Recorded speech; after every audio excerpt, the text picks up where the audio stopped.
All right, a quick audio check. Let me know if you guys can hear me, and if so, we will get started here in just a couple of minutes.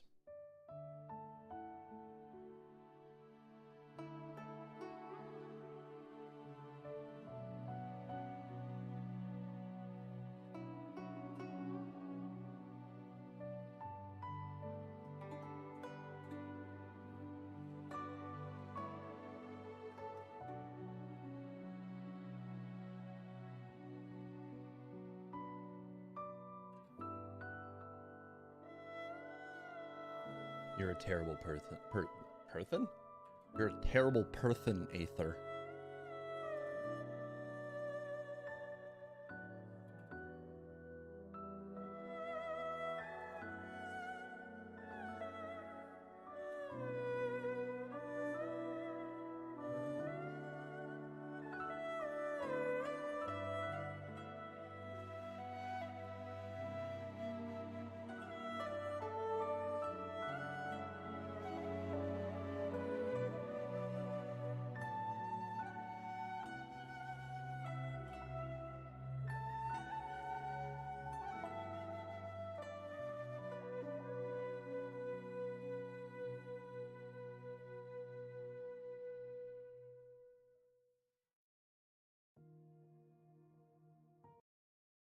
All right, we are gonna get started. So the first little bit of bad news that I have for the stream today is that I have no idea what the hell is going on with my camera at all this morning. I have been trying for over an hour to see if I can get it to work, and by all indications, everything is the same as it's always been.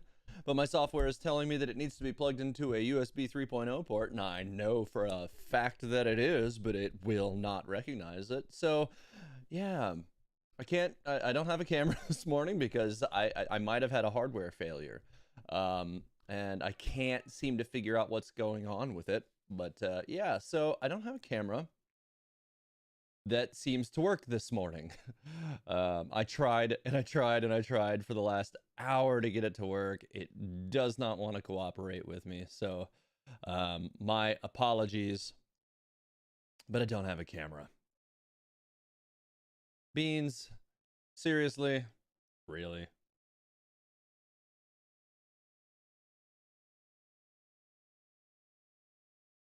Yeah, so Colorless Guard asked, before we watch the program, is there anything in particular I've been hoping to see? No. I have there's so much I'd like to see from this from this special program. The only thing I have watched so far in regards to the 4.0 release is the launch trailer, which is, you know, like the 5-minute thing that they released. I watched that. Oh my god.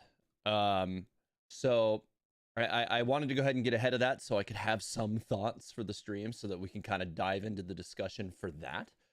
So yeah, I did watch that. Obviously, there's going to be a ton of other stuff going on in this that I'm looking forward to hearing.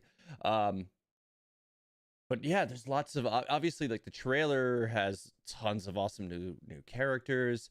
There looks to be tons of conflict in Fontaine. It does look like you know, we're not exactly anyone's favorite person there. Yeah, I mean, Tartaglia's back, so that's awesome. Random move. Yes, I did. I did try the good old fashioned restarting and shutting down. I even updated the software for Elgato Cam Studio, and it still isn't doing anything. Like, completely reinstalled it, restarted everything. It's it just is not in the cards. That's why that's why I was, you know, up against the late start here this morning, which again, my apologies. But to a certain point, I was just like, okay, well, if everything else is working audio wise and visual wise, except for my camera, I can just do the thing. Aether. Yes, it did. It did go through. Thanks, man. I appreciate the continued support on it, especially after I continue to have terrible, terrible attendance / terrible audio and or visual problems with my stream. I just can't get it. I'm gonna have to sit down and just like nuke my entire just completely delete everything and just rebuild it again, I think, because I don't know what's going on with this. Anyways, so yeah, let's get started with the special program. But yeah, for the special program, my expectations, well, I'm hoping we're going to learn a little bit about Focalors. That Focalors is one of the big things I'm hoping to learn a bit about. I want to know more about the Hydro Archon. I want to know some lore about Fontaine itself, even if it's just little teasers. I want some of that badly, so that I can start wrapping my head around really what we're doing there and what their past truly is, because we really don't know that much about Fontaine. We never have. They've kept it well guarded, as they do with most regions. But, you know, I feel like at the end of every other version, you know, when you finish the story quest, when you finished Inazuma, when you finished Liyue, you had like a little conversation with somebody. When you finished Liyue, you had a conversation with Zhongli about Inazuma, and he gave us some very interesting insights for what was coming with Inazuma and kind of what the state of the nation was. When we finished Inazuma, we talked to Yae Miko, and she gave us some insights about what to expect in Sumeru. That didn't really happen in Sumeru. We didn't really get any insights about Fontaine. We got a detached, you know, a headless voice kind of thing that talked to us a little bit. And we didn't really get any real indication what's going on with Fontaine. So this is kind of a surprise going in. Like, we really didn't get that Fontaine teaser at the end of Sumeru that could have gave us a lot. Yeah, I mean, Nahida gave us a little about Focalors, but not anything like we got in the past where, you know, like we learned literally about what the state of the nation was. So we kind of didn't get anything great. So it wasn't deep. Because, you know, like we learned that, you know, from Zhongli that there was like basically a war going on in Inazuma before we went there. And we learned that there was a lot of conflict going on in Sumeru from Miko before we went there. It was just we didn't really get a good indication of like what kind of conflict may be occurring, or if any. But it's obvious from the trailer. Yeah, there's a ton of conflict going on. So we kind of had a bit of a disconnect there. So, anyways, yeah, those are my hopes, my at least my brief hopes and expectations for this. Let's get into it. Let me know if you guys can hear the audio for this as it gets going. If you can't, I'm going to be very sad. And if it needs to be up or quieter or whatever, let me know.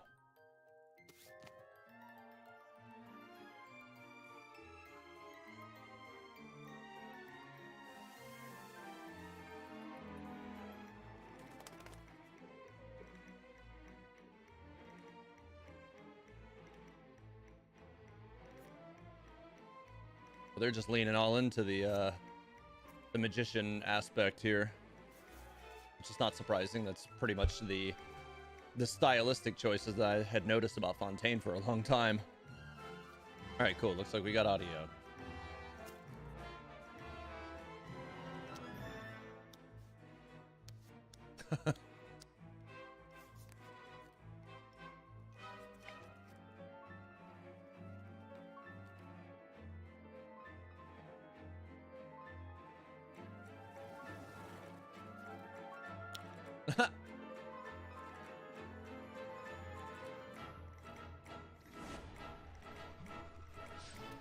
Well, that was really cool.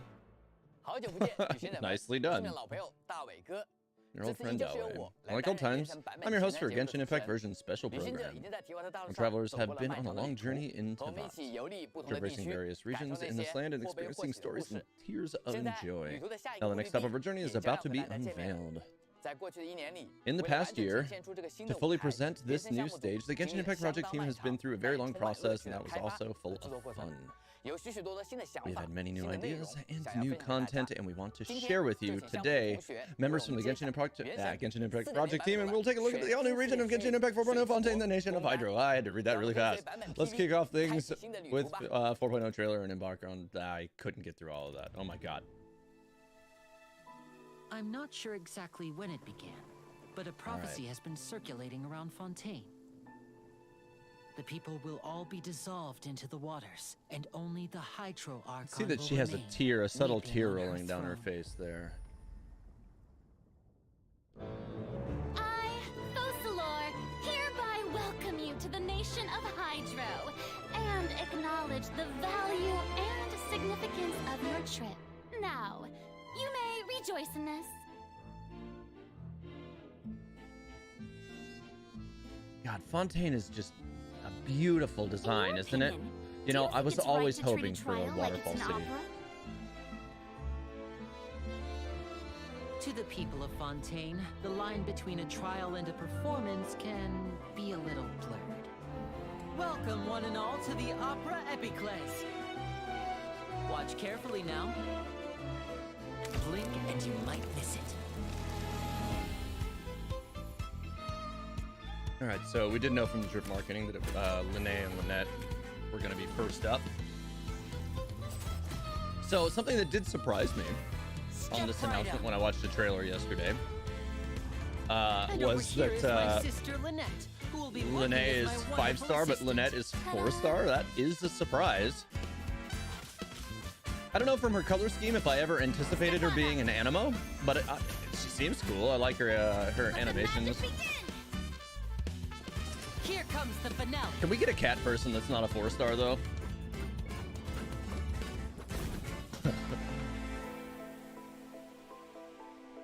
Oh man, I am very excited for Fontaine's music. Like just hearing what we're hearing here in the trailer. I'm sure some of this is going to be, you know, emblematic of what we'll hear there. want to spend some time at the bottom of the sea in peace. Getting gear! So he's the one I was expecting to be 4-star. I was correct about that. Going under! If you look up at the sky from far enough underwater, even the sun is soft on the ice. Dia and catching don't count as cat people. These fossils are all that's left of these beautiful creatures. I wonder how Dia long definitely before the doesn't rest count of as a the world 5-star. becomes part of this underwater museum too. Sadly.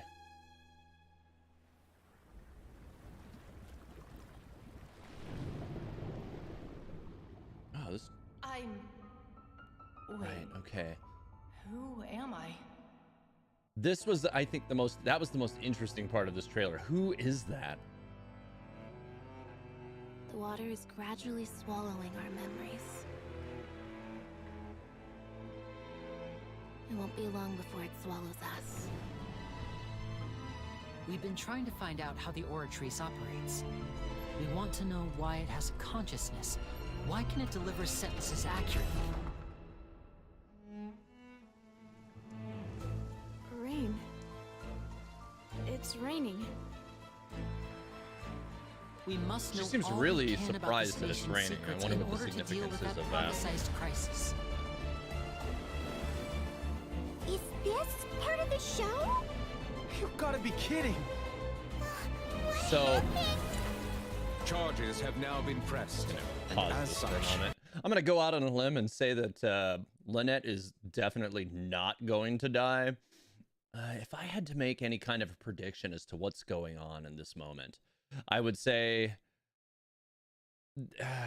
that her and her brother, like they're working an angle here for whatever needs to be done. I don't know if there's some kind of a rebellion kind of situation here, or they're just trying to stir up difference or improve the show for perhaps improve the show for the Hydro Archon. Who knows? This could even be less of an impact than it's meant to seem in the trailer. This could be something that's immediately resolved, just seconds later, as with other magical act kind of things. We also had that Fatui trailer that we had like a month ago with Arla Gino, and we saw there that she pushed over the stand-ups of Linnea and Lynette, indicating that there could be some kind of a farce. I think it was supposed to be symbolic that like there's some sort of a farce going on, like whatever they're doing, it's not real, right? She pushed down their stand-ups. So I think that was supposed to be maybe related to this. That was my initial thought when I saw this trailer yesterday. You gotta be kidding! What happened? Charges have now been pressed, and as such, a trial is in order. Therefore, you would be wise to tell I need to everything know you more know about this and Electro seek the character. protection of the god. Like, Charges have now not been leak pressed. information. I avoid As such, leaks. a I trial avoid is in leaks. order. I need to know more about this character, though. If this character is a Therefore, 4-star, I'm you gonna would be be so wise to sad. I'm gonna be so tell sad, you guys. everything- Because I don't know, like she gives me like, I don't know, kind of like Caitlyn from Arcane / League of Legends vibes, but like, in Genshin Impact. And it's a cool combination. We saw some other stuff in the past that kind of alluded to this character just a little bit with that one other trailer they gave us for Fontaine, with the one with Arlecchino. And so this is probably one of the characters that I'm most excited about. She seems awesome. If this character is not amazing, I'm going to be so sad, you guys. So yeah, I really want her to be a 5-star. And I don't mean like 5-star, like don't do what they did with Dia. Like, I know that Fontaine's gonna have some basic banner characters. We're gonna get a character that goes to the standard. That's gonna happen. I'm kind of hoping it's gonna be Linnea and not her. And I'm gonna guess that it's gonna be Linnea, right? Maybe they'll even tell us during this. I think maybe this was when we were told during the 3.0 special program is when we were told that Oh crap! I'm having a total mind blank right now. I think in 3.0 is when we were told that we were going to get standard banner updates for characters in for characters coming from Sumeru, and we got 2, right? So you know, I feel like that could end up happening here, but please, for the love of God, don't make her one of them, because all that ever happens, like, look at what they did to Dia. Oh God. You know, like, I tried to be so positive about it. I tried to work her into so many things, and she just ends up being not very useful. I mean, one could argue that Tainari, for instance, ended up being pretty useful, and he's the other one they put on the standard banner. But it just, I don't know. We'll see. And then we have the Geo Claymore character here, who I've been seeing in all of the who's been in a bunch of the promotional stuff, and her design is freaking amazing. There is not a Geo standard 5-star, so maybe it would be her to fill in that gap. Because yeah, I do believe she's definitely a Geo. You can see her, if you guys can see my mouse pointer, look for her shoulder here. This is where her vision is on her design. Dear God. Yeah, you can see it right here as it's moving a little bit closer in. You can see her Geo vision right here. And, you know, like, from her colors, you might not have been able to notice that, or it might not have been super obvious because she's, like, you know, blue and black and yellow. So maybe the colors wouldn't have been a dead giveaway, but yeah, I figured she was going to be Geo because, the yellow tones are so orangey. I knew she had to be a Geo right away. I did not anticipate her being a Claymore character, though. So that's really interesting. I believe this is indeed the finale. Oh, man. And seek the protection of the gods. These new characters. Dear God. Let's go back. It's a whole army of Gardamex. Yeah, you know, I do agree. There are some people saying that her having a Claymore is something that worries you. I believe this is indeed and that makes sense, right? Like, Claymore characters are so hit or miss. But I will bring your attention to Ito. Ito is a Claymore, and Ito is Geo. And he is good. He is a really good character. I don't use him that much, but he's good. Like, my Ito is only, I don't know, he's only okay. But, like, there are definitely times in groups or against certain bosses where, like, I got my money's worth out of him. And so I don't think that we should be worried that he's a Claymore, or that she's a Claymore, and that means that automatically she could be bad. You know, even in the early days, before we had a lot of roster depth, Noelle was generally looked at positively as a yet another Geo Claymore. This is, however, our 3rd Geo Claymore character. So we don't have a lot of variance in our Geo characters. But I generally think that the idea of Geo is they need to lean into weapon types that are going to help, that are going to make sense for them, right? And like Claymore Geo characters can just shred any enemies with like rock shields and things like that. It makes sense. So we'll see. I can't say that, you know, Claymore was the weapon I was hoping she was going to have. I was kind of hoping she was going to be a 5-star Geo Catalyst. That's what I was hoping for. But, you know, I've always been biased to wanting Catalysts, so we'll see. Again, with this, the Electro character here, God, please be 5-star.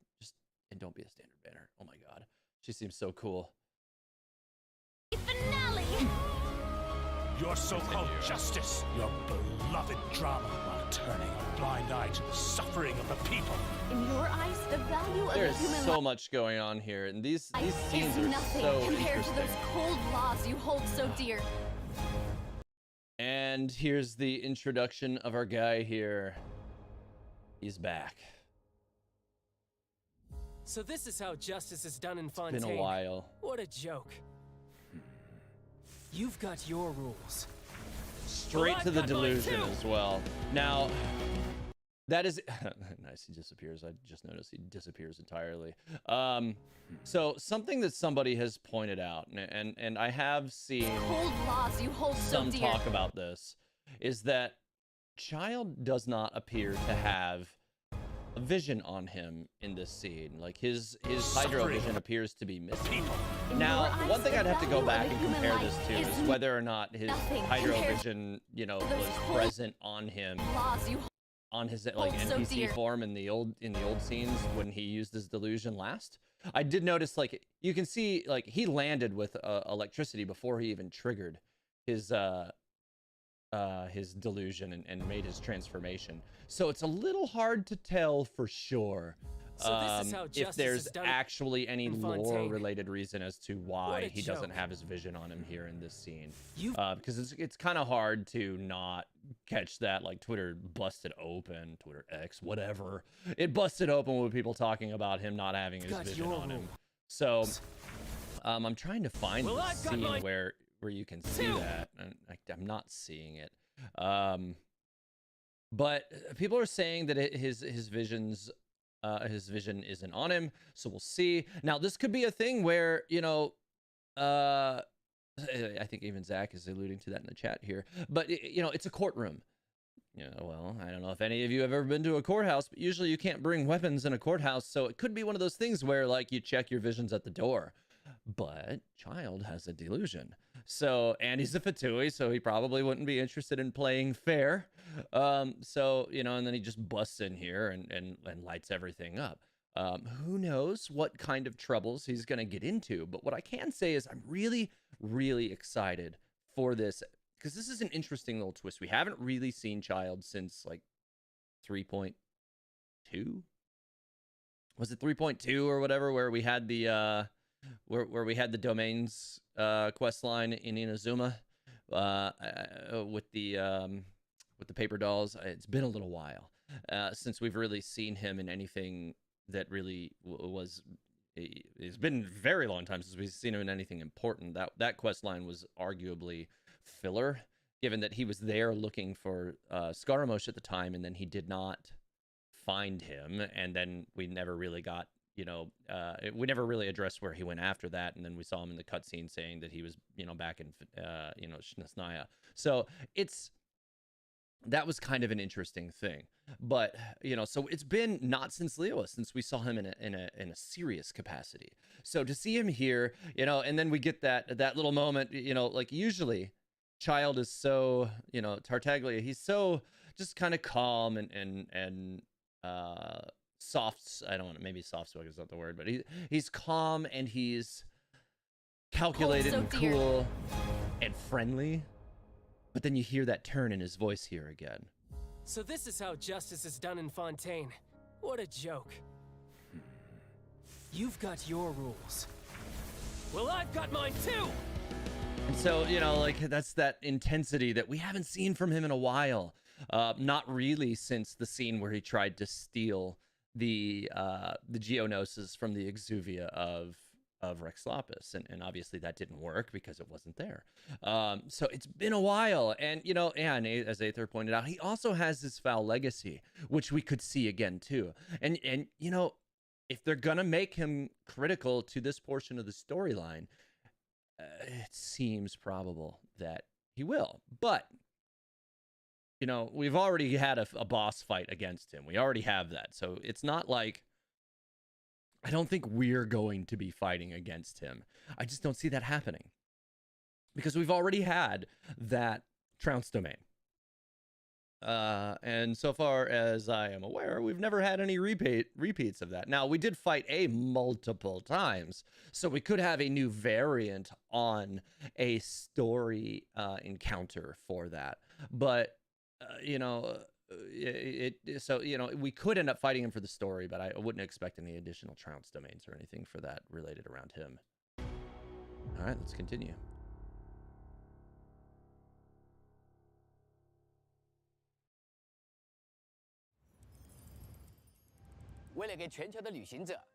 Provide more novel and interesting adventuring experience for travelers across the globe. Over the past years, I remember the Genshin Impact project team has been working relentlessly, I believe it, to optimize and upgrade the existing gameplay, and create new gameplay and content at a steady pace. We hope to bring a sense of novelty to our players in different phases of Genshin Impact. I believe that you all are very curious and eager to see what we have to offer in this new region. Fontaine will, what experiences we'll have that are completely different. So today I have invited one of our old friends, combat designer Aquaria, to share more about what's new in 4.0. Greetings, travelers. Thank you, Dawei, for inviting me to join you and all other players once again in this version 4.0 special program. Earlier, Dawei mentioned that our team has made great efforts in content innovation. This is actually a topic rarely brought up. Since version 3.0, we have planned for every major version update to introduce some content that is completely different from the previous version to our players. I have noticed that. One of the key features is underwater exploration. That's huge. I've been waiting for that. We have learned that diving is a brand new gameplay in Fontaine. That's right. I believe our players have also been expecting this for a long time, so without further ado, as one of the highlights in today's program, let's follow Aquaria's lead and have a quick tour in Fontaine's underwater spaces. Oh, hey, Lynette. When you arrive in Fontaine after quick guidance, you may start exploring freely underwater in Fontaine. Oh, it's beautiful. We added a set of underwater animations for all Genshin Impact playable characters, and you can choose your favorite characters to explore the underwater world. To ensure a smooth underwater gameplay experience, we didn't create gameplay settings such as oxygen bar for the underwater spaces in Fontaine. It is because the very purpose of the oxygen bar is to put a limit on the time available underwater to add to players' pressure. But there is no such design in the underwater spaces of Fontaine. You know, I kind of dig that. I like that they're not trying to put a, kind of put a cork on the bottle and limit our ability to explore underwater. They're just like, yeah, do it, enjoy it, have fun. That to me is very much in the spirit of exploration. They don't want to make it difficult for you to to enjoy underwater content under the guise of, oh, well, it's realistic, you have to be able to breathe, right? Like, we don't need that. We just need to be able to explore. I like that choice. One of the things that annoys me in a lot of games is kind of unnecessary short breath gauges, and games that are like, we can't introduce a flying mechanic, like, even though there's this flying thing, like, to me, the game that always stood out to most about like lack of flying mechanics, despite the obvious need for an inclusion, would be a game like Skyrim. Obviously it's not relevant anymore because it's like 11 years old or 12 years old now, but they even made an animation for you to climb on the back of the dragon, and you could not ride dragons. Everybody was expecting it from some sort of DLC or something. It just never happened. Games like that, they come out and they say things like, it kind of minimizes the size of the world if you can fly over it. And I just could not disagree more. Look at games like Horizon Forbidden West, where, one of the things you get towards the later portions of the game is the ability to fly on the backs of the flying machines. And that ended up being such a cool way to make the world accessible. And to me, that's what they've applied to the underwater exploration within Fontaine. Now, hopefully, not just in Fontaine, but we'll see some underwater exploration add-ons around the rest of Teyvat. I wouldn't expect it right away, but maybe in the future. We'll see. We remove the stamina consumption in waters where players can dive. To ensure players can dive and explore to their heart's content. So yeah, no stamina at all. Players, however, can sprint underwater, which consumes aquatic stamina. The length of such a special stamina bar does not require further unlocking. There's also plenty of recovery orbs. Approaching these schools of fish restores the traveler's aquatic stamina and HP. Yeah, you can move pretty quick. I like the animations. They look good. We've added a method of traversing greater distances underwater with the help of currents. With these currents, players will be able to quickly move towards their destination. Is anyone noticing how fluid the camera is on this? I hope that this isn't like... This just looks like regular gameplay footage, so I don't think that they've added anything or changed anything here. It's just very fluid. If you look the way the camera is moving, it's smooth, it's fluid, it looks good. While also being able to freely adjust their position and perspective. Yeah, it looks nice. So as to admire the scenery. Yeah, which is actually good. Okay, in addition, when designing the underwater world of Fontaine, we felt that the underwater experience in Fontaine should incorporate some fantastical elements. Wow. Which is why we also designed some special water bodies. Wow. That they float in the air. Players can enter them from different angles. Oh, that was interesting. To obtain or even use them as a shortcut. What? Well, that was cool. Naturally, there are also special land surfaces that exist underwater. In fact, you will find several land areas surrounded by water bodies to be explored in Fontaine. These areas are specifically designed to be relatively accessible and spacious, so you don't have to worry about getting lost when exploring. Seems like the underwater world in Fontaine is far more interesting and diverse than I imagined. Can't wait to explore it myself. It's often faced massive pressure and many obstacles. How did Genshin Impact development team overcome all that? I would like to invite Aquaria to share with us the creative experience and ideas of the underwater spaces in Fontaine. About that, I would like to share a few things from the combat designer's perspective. Generally speaking, we usually begin planning the layout of version content, and as far as planning the game, God, I keep missing some of this. Okay, we'll go back. I will share a few things from a combat designer's perspective. Generally speaking, we usually begin planning the layout of version content fairly early on. Yeah, that much has been made clear. As for the planning of diving gameplay, it dates way back. Okay. To be precise, the first time such an idea was brought up was about 2 years ago. Okay. You should started planning a long time ago. That's right. So, that was going to be 2 years ago, would have been before we even had Inazuma if they were already planning to do this. So that's pretty cool. It means they've had a lot of time to iron out how it works. In the early stages of planning the underwater space, why did you decide to design such gameplay? The original idea was pretty straightforward. Teyvat is designed to be an open world, after all. Without underwater exploration, it would definitely feel like something's lacking. And of course, the idea needs to be put into perspective. Creating something for the sake of creating is but an aimless action. So in the next 1 year or so, we engaged in careful decision-making and planning. For example, to determine the criteria in ensuring that the underwater content meets our standards and that the content is fun and impressive, we also wanted to make sure it wouldn't be a simple underwater rendition of the experience on land. Yeah, that would have been unfortunate. So eventually we landed on a design that was acceptable to both players and our team. Which is to put the underwater content in Fontaine, our major version update, as a key feature in this nation of Hydro. We have invested maximum effort and human resources in designing a whole new underwater world that is fun. About that, I am a bit curious about the ratio of underwater and above water spaces in Fontaine. What is it like? Since the underwater spaces are a key feature in Fontaine, we believe that the underwater proportion in Fontaine, at least when it comes to the open world exploration, has to be the same size as its above water areas. That's kind of awesome. It has to be the same. I missed some of that. Let me go back. In fact, in our previous, in our version progress, the ratio would probably go up and down, but I will stay around the expected 50-50 ratio. Okay. So, that's kind of awesome. So we can expect as much land space as there is water space in Fontaine. Now, that's that could be really, really interesting. And what I'm also kind of expecting from that is that we're gonna get some like great overlooks over the water all throughout Fontaine. So that means like on land, you're gonna be looking out over vast like ocean or sea spaces frequently, which is really cool. On behalf of players, I would also like to ask, how did you make the underwater gameplay come into being in the actual process? I believe you must have faced quite some difficulties. I gotta say, Dawei, you hit the nail on the head. We encountered quite some difficulties. Due to the time limit in today's special program, I will share some of the significant ones. In the process of designing underwater content, we drew lessons from both our previous versions and other games that made attempts at underwater content.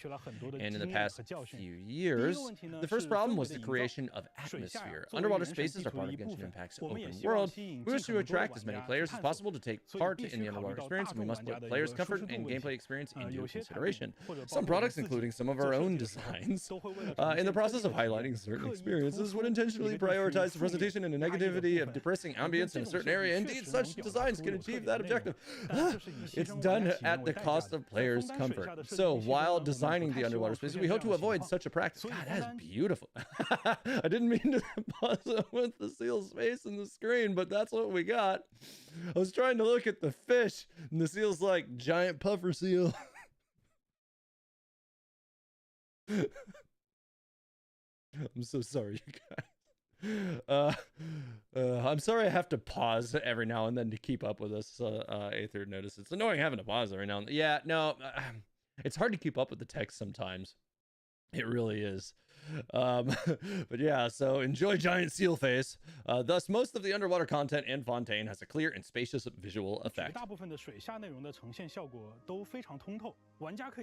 Players can always see the rays of light shining through the water. That is actually a really nice touch. I'm noticing that you can look at how the rays of light are rippling on the bottom, not just, you know, like God rays through the water, but you see you see all of it reflecting on the bottom, like, you know, like what you see on the bottom of a swimming pool on a sunny day. Yeah, Aether, you're dead on. You're dead on. I am very used to talking fast, so you know that is one of the things that my outside job has given me a a little bit of a benefit on. All right, anyways, underwater lighting is also sufficient. Most underwater plants and harvestables, as well as creatures called Fontaine aberrants, are rendered in relatively vivid and bright colors. But that doesn't mean that we neglected the intrinsic characteristics of the underwater environment. On the contrary, this allows interesting and beautiful designs to stand out more, thus increasing the quality of the overall experience in underwater spaces. The second problem was the design of perspective. The camera perspective on the land in Genshin Impact is fixed, which means no matter how you move, your perspective is always kept in a steady image. Your character won't lean forward or back. But this works differently in the water. Instead of fixing the angle like we do for above water perspective players, I missed it. But that way our players, I gotta go back. I gotta see what they were saying about that.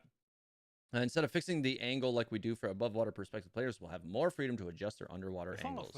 Yeah, that's what I was noticing, that it seems so fluid. But that way our players might have to expend some effort in navigation or navigating the direction.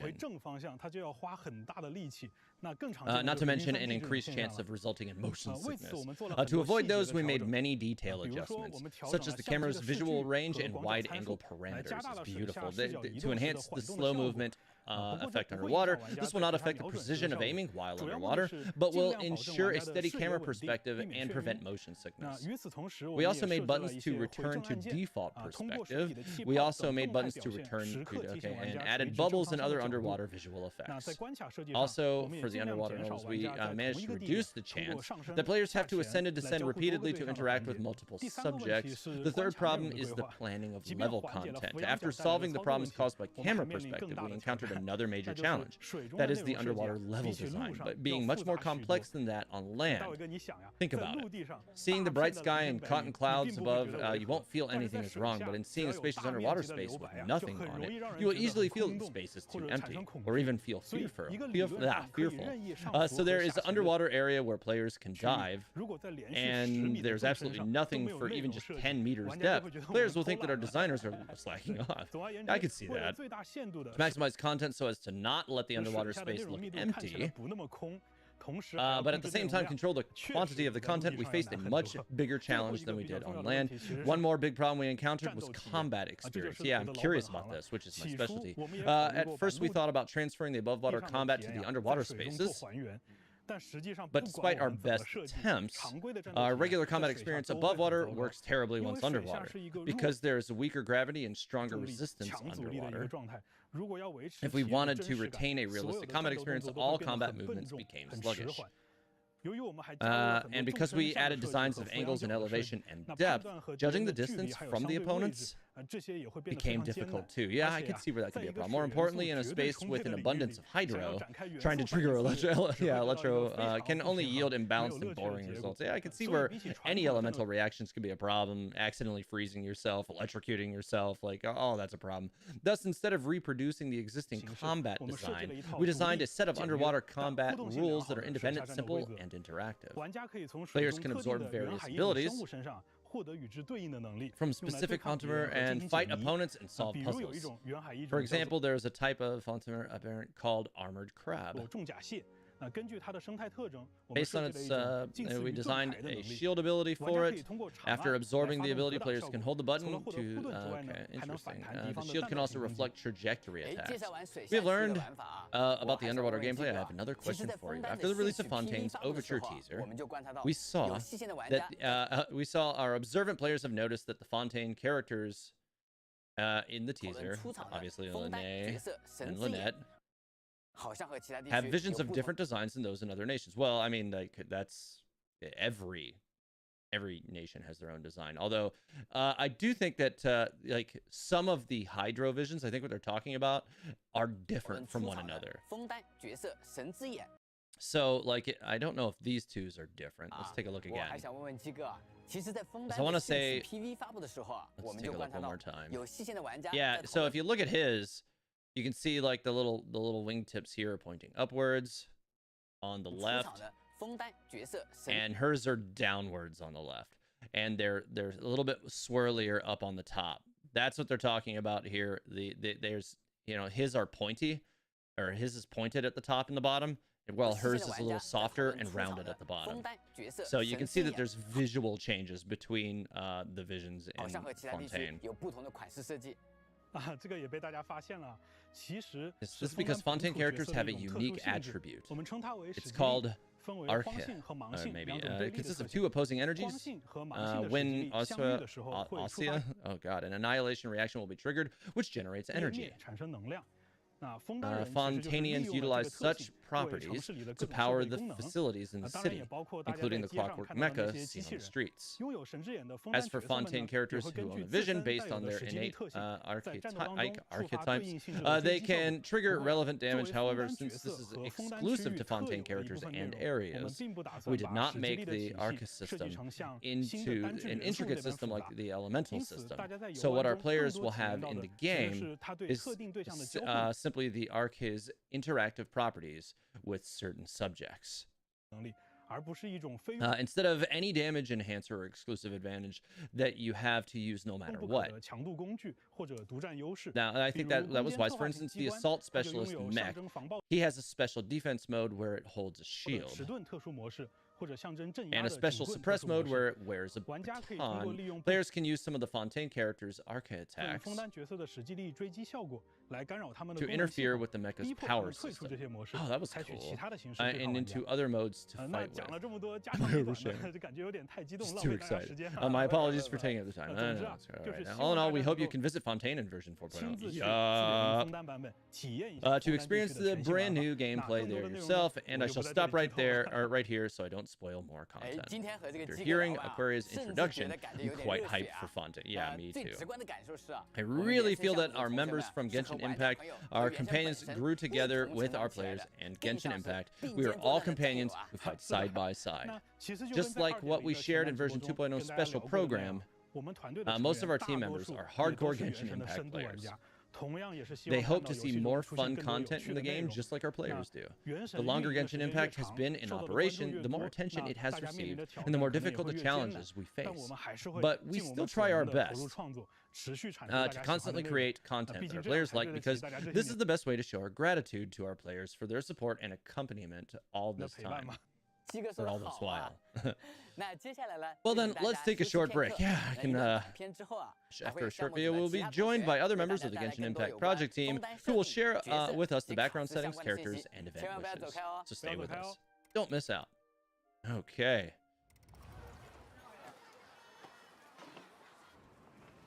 What do we got here? Oh, was this from... Interesting. I forgot to enter the codes. Aether was so kind just to send me all of these codes, and I forgot to enter them. Sag. Hacks, this guy got 4.0 early. It's not fair.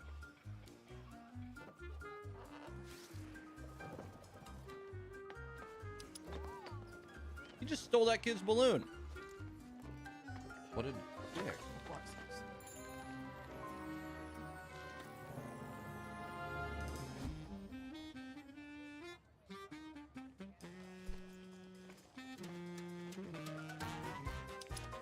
Thank you.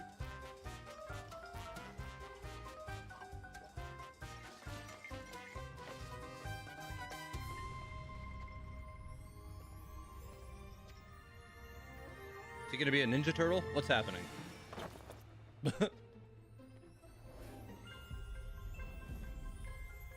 Oh, it's like the pressure plates where you stand on it and it triggers something. Nice.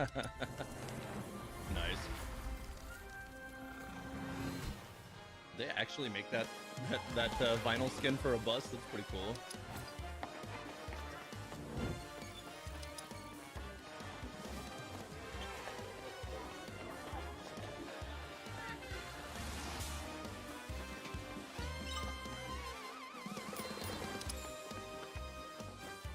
I'm guessing some of this music that's playing in this trailer is going to be Fontaine music. It's cool. I like it.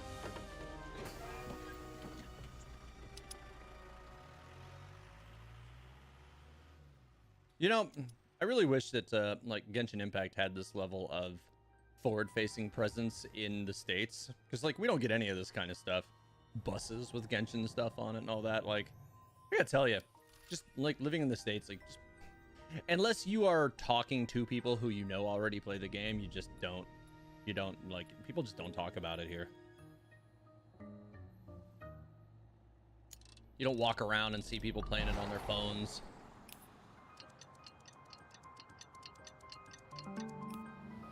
That was cool. Well, that was actually that was really neat. Like I didn't expect them to do a time switch like Genshin style, but in the real world, that was cool.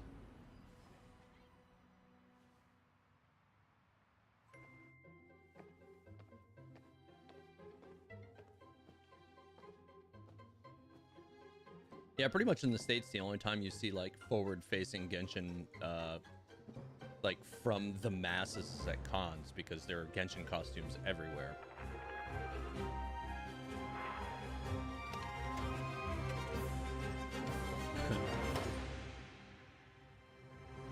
And then that's nice. That sad moment where like he just downloaded it on his phone, but then he just sits at his computer and then has to do it all over again. Welcome back, travelers. Now let's welcome X.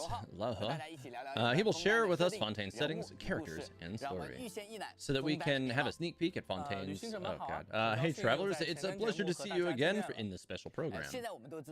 Now we all know Fontaine is the nation of Hydra, with magnificent landscapes on land and water. How do we reach this beautiful? Oh god, yeah. You're right. For travelers who have explored Sumeru, simply follow the steps to reach. Oh god, I cannot keep up with it. Going too fast. For travelers who have explored Sumeru, simply follow the steps of our Archon quest to reach the Maritime Harbor with ease. Then head to the court of Fontaine, the most important city in Fontaine.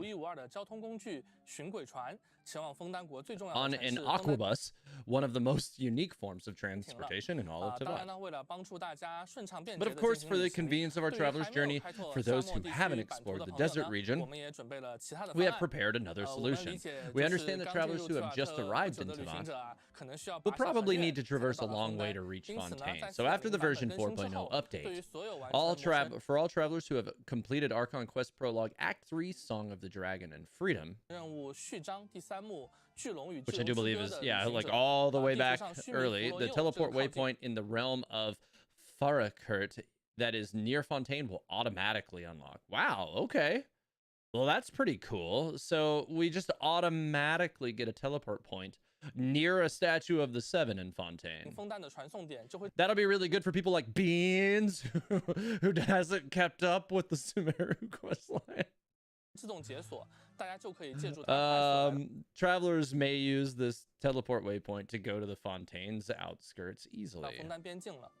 这巡轨船啊， The Aquabus looks way cooler 起来 than 就 my 比我想象的厉 imagination. 害。那枫丹的技术力啊 Fontaine's 果然不 technology 一般 sure is 而且还有 incredible. 好 There 几 are 个 even 线路啊通 several 往不同的 Aquabus 地方 lines reaching various 是的 destinations. Oh, you can just 枫 sit. 丹水道 Yes, 呢一 there. 共 That Ival person is giving me pom pom vibes.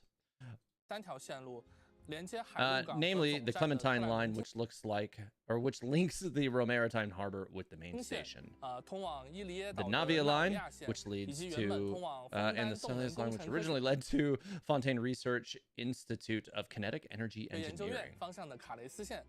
那么在巡轨船 On 上 the 呢，大家能 Aquabus, 够极目远 you 眺， will have 将 panoramic 周边的 view, 美景 enjoy 呢 the 尽收 splendid 眼底， scenery. 还能听到我们可爱的小导游对 And here are adorable tour guides tell you about the attractions 于 along the 沿途 way, 的地标，还有枫丹一些特 as 有 well 的 as the 风土人 culture 情的介 and 绍。 customs 哎 in 又是游 Fontaine. 船又有导游 A 啊 boat tour 突 with 然就 tour 有了一 guides. 种 Sounds 放 like a 慢 chance 节 to 奏啊 slow 舒舒服 down 服 and 享受旅游 enjoy 的 a 感觉。 nice 哎 little 我 trip. 刚才注意 By 到 the way, 我 I 们的导 just 游朋 noticed 友好 that 像 our 长得跟 little 人类 tour guides do not look quite like human 哎不 beings. 太一 No, 样 they definitely 啊 don't. 对， These 这种 adorable 可爱的 creatures 生 are 灵呢叫做 called 美露星，他们原 Melusine 本生活 that 在与世 originally 隔 hail 绝 from 的 a 村落当中。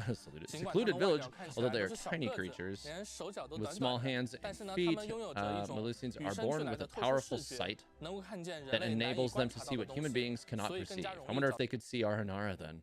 到坏人的 They 线 can 索。 easily find 也是 traces 出于 of 这个 bad 原 guys, 因呢， which is also 主引 why 擎的雇 most 员现在 employees 大多 of 是美露 the God, I'm not going to be able to say that. Phantom are Melusines.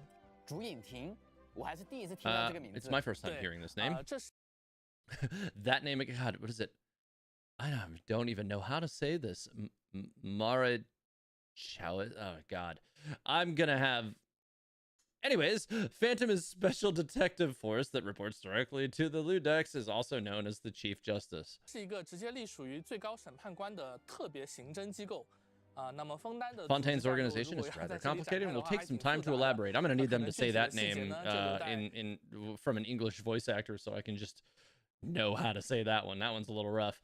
How about we leave it to the 各 travelers 位 to 旅行者 explore 进 in 行探索 game. 吧。 说到最高审判官啊， Speaking 在 of 枫丹这里以正 Ludex, 义与 in 审判为 Fontaine, a nation of justice and judgment. God, that dude looks cool. 主题的国度，他似乎是一位 The Ludex sounds like a very powerful person with an imposing presence and status. 地位来说都很强的人物啊。我记得在续 I 命主线 remember 的最 that at 后 the end of the 小 last 草神 Chimera, 纳 he was 斯 also 达也提 mentioned 到 by 过 the 他， Lesser Lord 还提到 Cusinale, 枫丹 right? 的运转， As I recall, she also mentioned that Fontaine is a nation that operates on a 建立 judicial 在一套关 system. 于正义的审判体系之上。对这种说法， I was quite puzzled by that description. 这就要从我 Let 们 me 枫丹 respond 的 to 特殊 that, 能源 starting 体 with 系 special 开始讲 energy 起了。 system in 刚才 Fontaine. 鸡哥啊也为我们提 Query 到了 mentioned 史 the 基利 concept 这 of 个概 Arca 念。 earlier. 枫丹整个地区啊 Fontaine 都 gives 给 us 人 an 一种比 impression 较 that 发 its 达先 technologies 进的 are 印象。 highly advanced. 使用的能 I 源 bet its 应该 energy 都很不一 resource 般 is 吧？ not the usual 枫丹 kind. 科学院 The 的 founder 创 of the 立者 Fontaine 阿兰 Research 吉约在 Institute, 在 Elaine Guillotin, I don't know, is it guillotine? Invented energy blocks providing power via controlled pneuma oisia annihilation reactions over 400 years 400 ago. 多年前发明了一套叫做可 Interesting. 控盲花。 So kind of something that happened whilst recovering from the calamity. Interesting. 湮灭能量的 Or 能量模 cataclysm. 块。那至今呢， Which 枫丹 is 大 the 多 basis 数的 of 发射 most 机关 of 都依 Fontaine's 靠这一 clockwork 体系 mecha 运作。 today. 旅行者们呢， The 在野 clockwork 外遭遇 mecha 的形 opponents 态对立的 travelers will encounter in the wilderness of Fontaine. God, they look cool.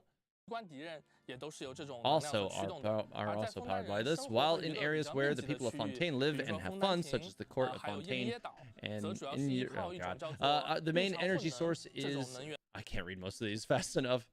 TH is going to need a French lesson before 4.0. No kidding. Which serves 来 as a 满 source of 足 energy for 大家日 daily 常生活 needs, 所需，包括照明呀，然后驱动各种交通工具， including lighting and transportation tools of 支撑 various 城市 kinds. 方方面面的 And 运 its 作 powers, 等等。 and it 而 powers all 日常 sorts of 混 things. 能是如何产生的 God. 呢？它是通过审 It is 判的 generated 过 during the 程， process 借由 of 一个叫 judgment 做 by a 预 machine called the Oratrice Mécanique.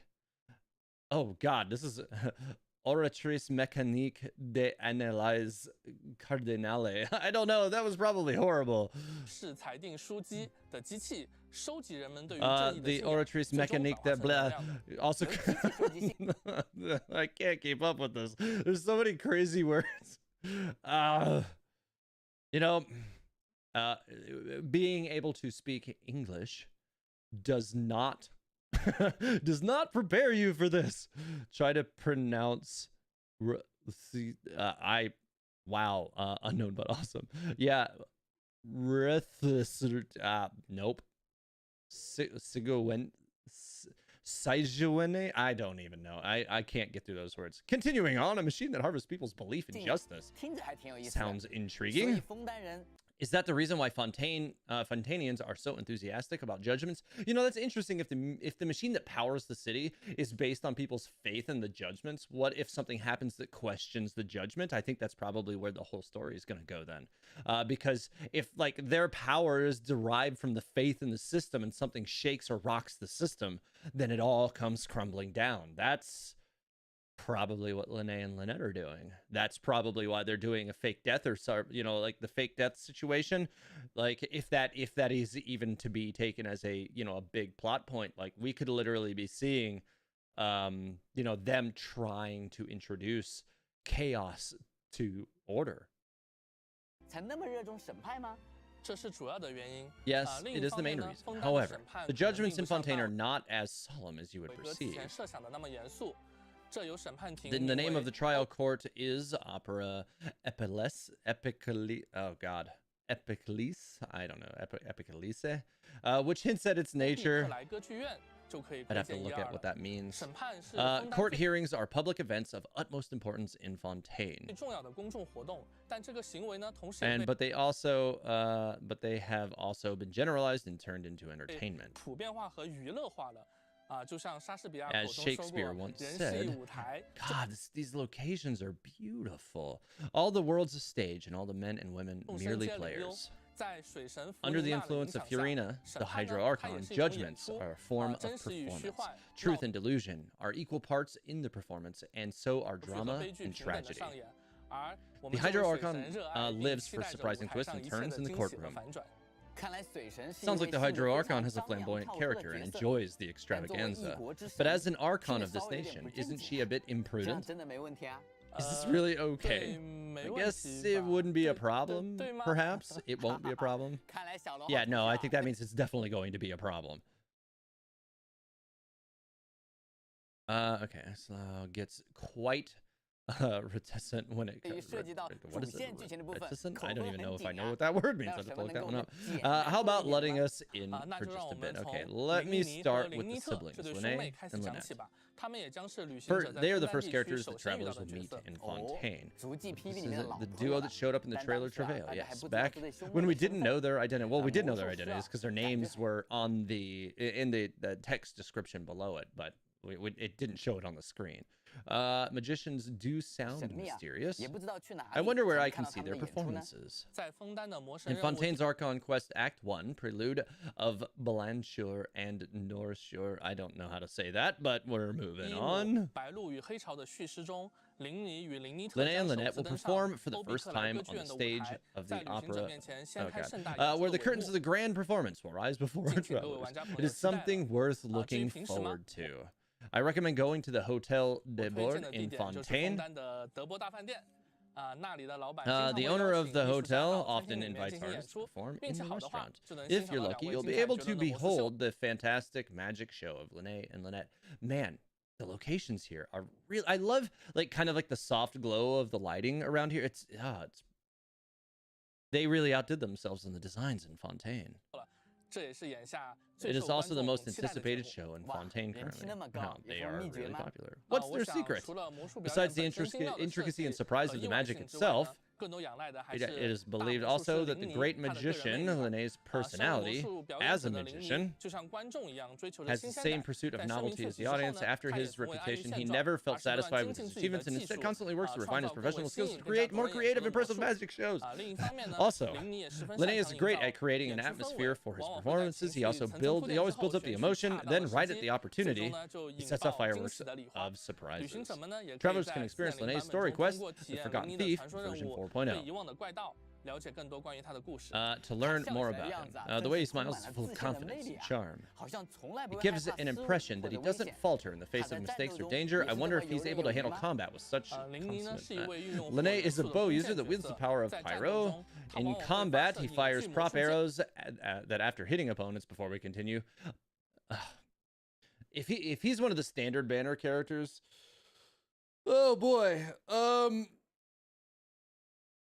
we need a good pyro archer. I don't know, like, I don't think there's any argument to be made that like Yoimiya's design is really cool, but I don't know, like, I think some people like playing Yoimiya, right? Like, there's some people that think she's good. I don't know, like, her playstyle just never worked for me. I kind of am hoping that Linnea's is better then, since we have yet another pyro archer being introduced. Obviously, like, Amber's kind of a non-starter in a lot of cases, but I want him to be good, so we'll see. In combat, he fires prop arrows that after hitting opponents, a Grin Malkin hat that taunts opponents will be summoned. So somebody said a pyro Yelan and Animo Yelan. I mean, but that would be awesome, right? Like, if we got a pyro Yelan, like somebody who has a pyro elemental burst that works like Yelan's does, or like Xingqiu's does. That would be amazing, because then all of a sudden some of the characters like Mona and stuff, you know, who you're kind of depending on, if you're using them as primary or, you know, as a main DPS, you kind of need you need off-screen pyro damage to give you those vaporizes to really up the standard of damage. And you can get great damage from characters like her in the presence of something like that. So if you had you know, an elemental burst that worked like Yelan's but pyro in nature, that would be amazing. And then, did you mean Klee's burst? What? Yeah, yeah, exactly, Zach. I've said it 1,000 times. Klee's burst should work when you swap characters. I don't know why they did that. It doesn't make sense. It wouldn't even be broken. Just fix it. Anyways, Linnea will find the right opportunity to set it off and deal damage. Linnea's elemental burst, Wondrous Trick, Miracle Parade turns himself into a Grin Malkin cat that can move around quickly and send magnificent flames falling down. So no, his burst does not work that way. It's interesting. Just gets in the hat as a big cat, culminating in a splendid explosive extravaganza. One of Linnea's passive talents is called Trivial Observation. It can help travelers mark Fontaine's special local specialties on the map. Okay, so they're giving us the specialties hunter pretty quick. That's cool. So long as you can get him.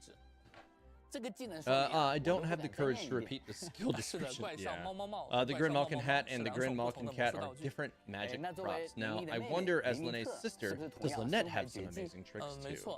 That's right. As a magician's assistant and the one who works closest to the magician on stage. That's a cool animation. Oh, I love how smooth it was. Oh, I love that, like, it's like, you know, like she has like a cape or something that she keeps flipping up, or like, you know, like the cloth or whatever that magicians will hold in front of things. I think that's what it's meant to be. I'm gonna rewind it so I can actually read that dialogue. 那作为琳妮的妹妹琳妮特，是不是同样身怀绝技？没错。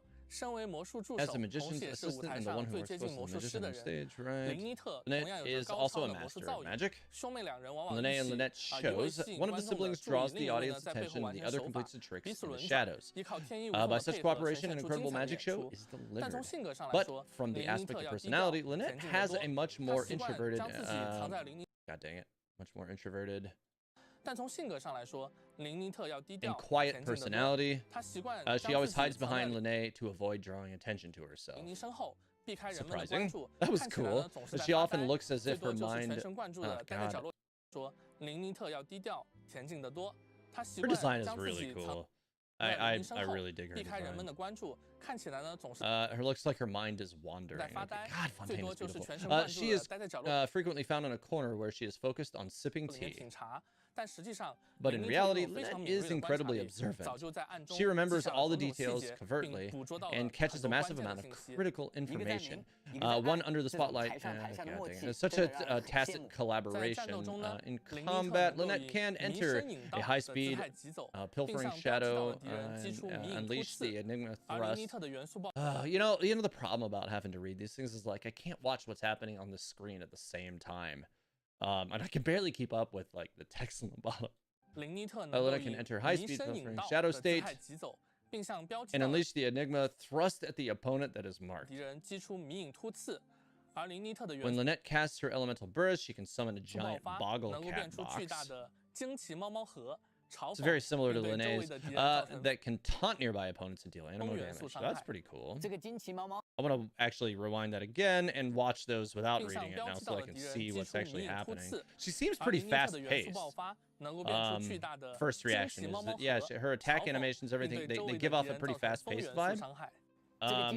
Looks cool. Also, the Boggle Cat box can interact with other elements, as expected of amazing magicians. Lynette, she's low profile and professional. Speaking of professional, I remember correctly, they have a brother named Fremenier, right?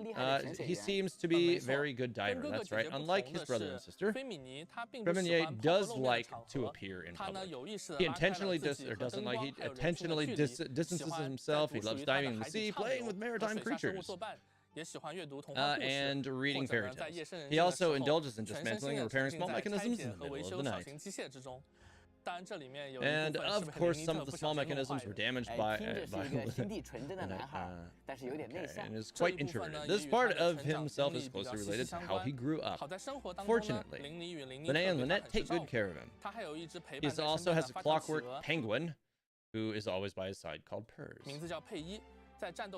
In combat, Fremenier can use his elemental skill, Pressurized Flow, to enter the Purrs timer state. I'll have to come back and watch this again, and perform different attacks based on the pressure level of Purrs timer. After Fremenier uses his elemental burst, his elemental skill will be further enhanced. Since Fremenier is a diver, isn't diving in the underwater world right up his street?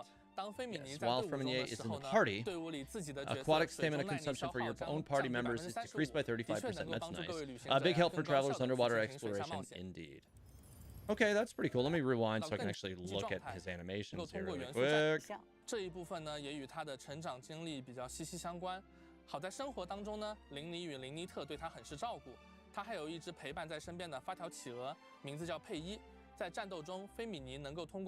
So Claymore, right. That was kind of a cool animation where he has that little disappear point. That's neat. Okay, so he's a cryo Claymore. Okay. I mean, his animations seem interesting. I'm trying to imagine how best I would use a character like that, but I don't know what the persistence of his abilities will be yet, so I guess we'll have to just wait and see. Seriously, you have a great magician standing right here. You don't want to miss the best part, do you? Still Fatui enemies. I do like that some of his non-charged bow shots look like he just throws cards. Now that's pretty slick. Let's get this show on the road.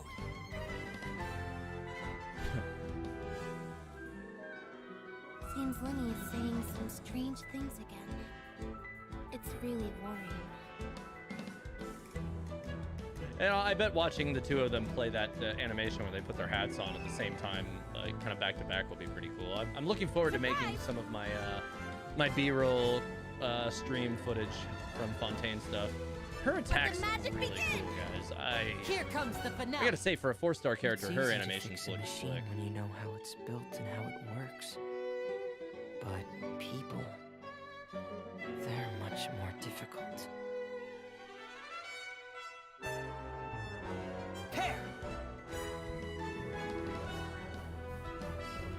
I do like the way his attack animations seem to work. God. The bell, though, that's a choice. I guess it matches his aesthetic, though. We've learned, would you like to unveil the details of the event wishes in version 4.0? I've been waiting for this for so long. I can't wait to start adventuring with these new friends. Very well. For the first phase of version 4.0, Lynette and Yelan will both enjoy a drop rate boost. Lynette will appear in both of their event wishes, okay, and enjoy a drop rate boost. And second phase, Zhongli and Tartaglia will be scheduled for a rerun, during which Freminier's drop rate will be boosted. Okay. I mean, that's not a bad organization for the two. I mean, obviously, I don't really need any more Zhongli or Tartaglia constellations. Yeah, so I don't know. I'd probably put my rolls on Zhongli, though, just because, like, if I happen to get constellations, I'd rather it be on him. Obviously, there's going to be some people who are super stoked for Zhongli reruns, though, because he's such a good character. Very helpful for, you know, any combat where you need a shield. He's still undeniably the best shielder in the game, so, you know, look forward to that. Yelan's also a great character, but if you want to get Lenny, then, you know, you'll be able to also get Lynette at the same time.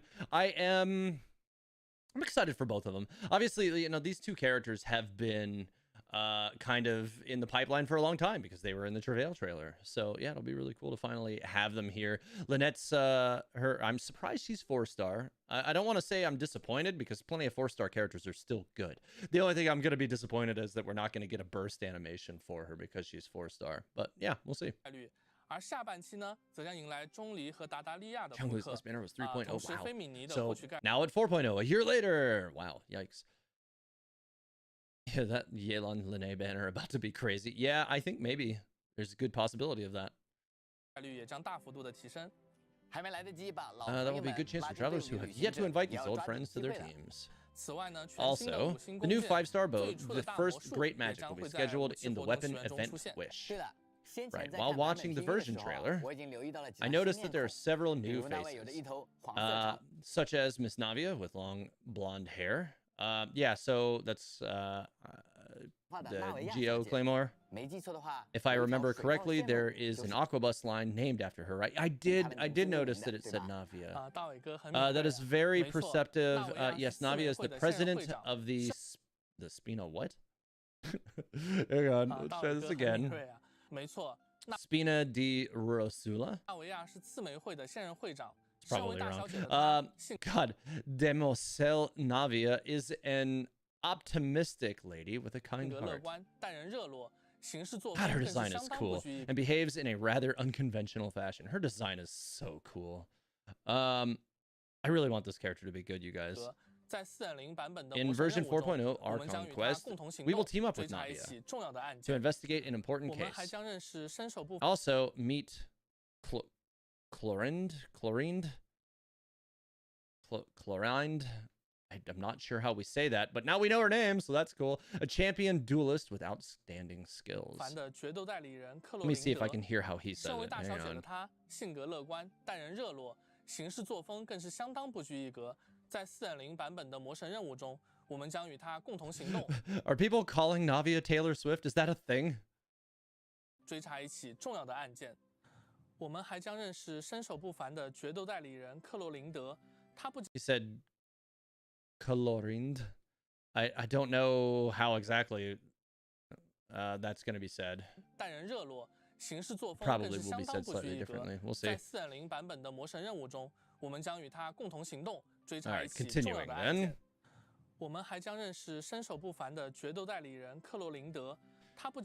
She's not only someone that Child Tartaglia desires to spar with, I think he's going to get to do that, but also one who has sort of complicated connection with Navia. It did seem like they were at odds in the trailer, didn't it?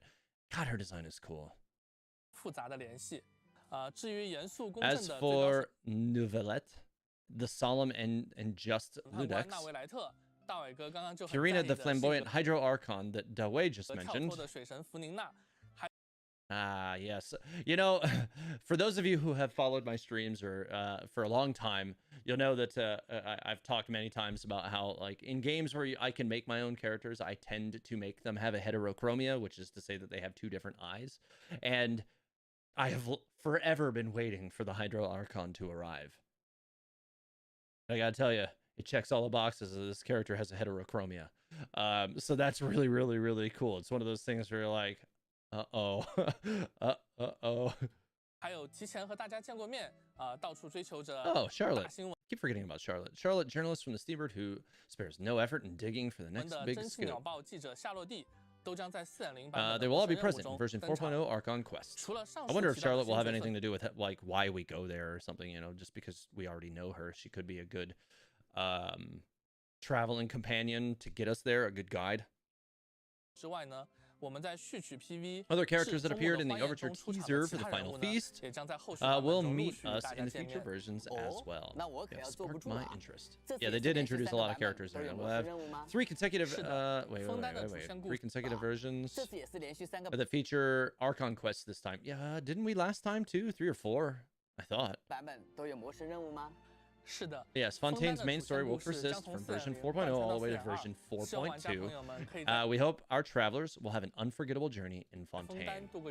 You guys, I'm gonna try to get some more content back coming after the release of Fontaine. I'm gonna try. I've been sitting on a theory for a while. I don't know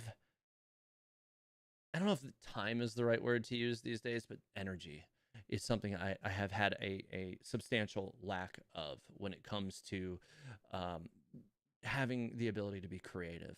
I'm going to try, but I'm also going through starting a whole new career field, and it has made things very difficult for me. So, yeah, continuing. Fontaine will be the 5th nation we have been to. Each time I open the map, I am reminded that we have been through a long journey already. Yeah, because the map is getting massive. For us from the production team, we could never have made it this far without each and every traveler who has given us so much recognition, support, and company. Speaking for ourselves, Genshin Impact's creative concept and writing team started since 2008 when we created the prologue, Songs of Wind, as an independent team. We have been upholding a belief that has never changed. That is, we wish to build a magnificent, immersive fantasy world for our players. Well, you guys are doing a good job. And create characters of various personalities and diverse characteristics. And create characters, and make sure the journey in this fantasy world is full of... God, I can't keep up with this stuff. We hope that our travelers are able to experience many new stories and meet more friends. He talks really fast. And embark on adventures with those trustworthy companions to have more fun and collect more memories. The creative concept and writing team built this world step by step, brick after brick. We will further develop this fantasy world based on this foundation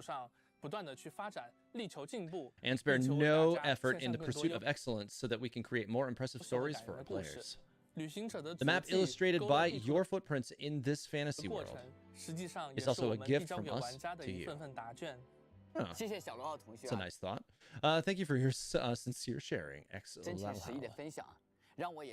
I am really looking forward to the stories that will unfold in Fontaine, or even all of Teyvat.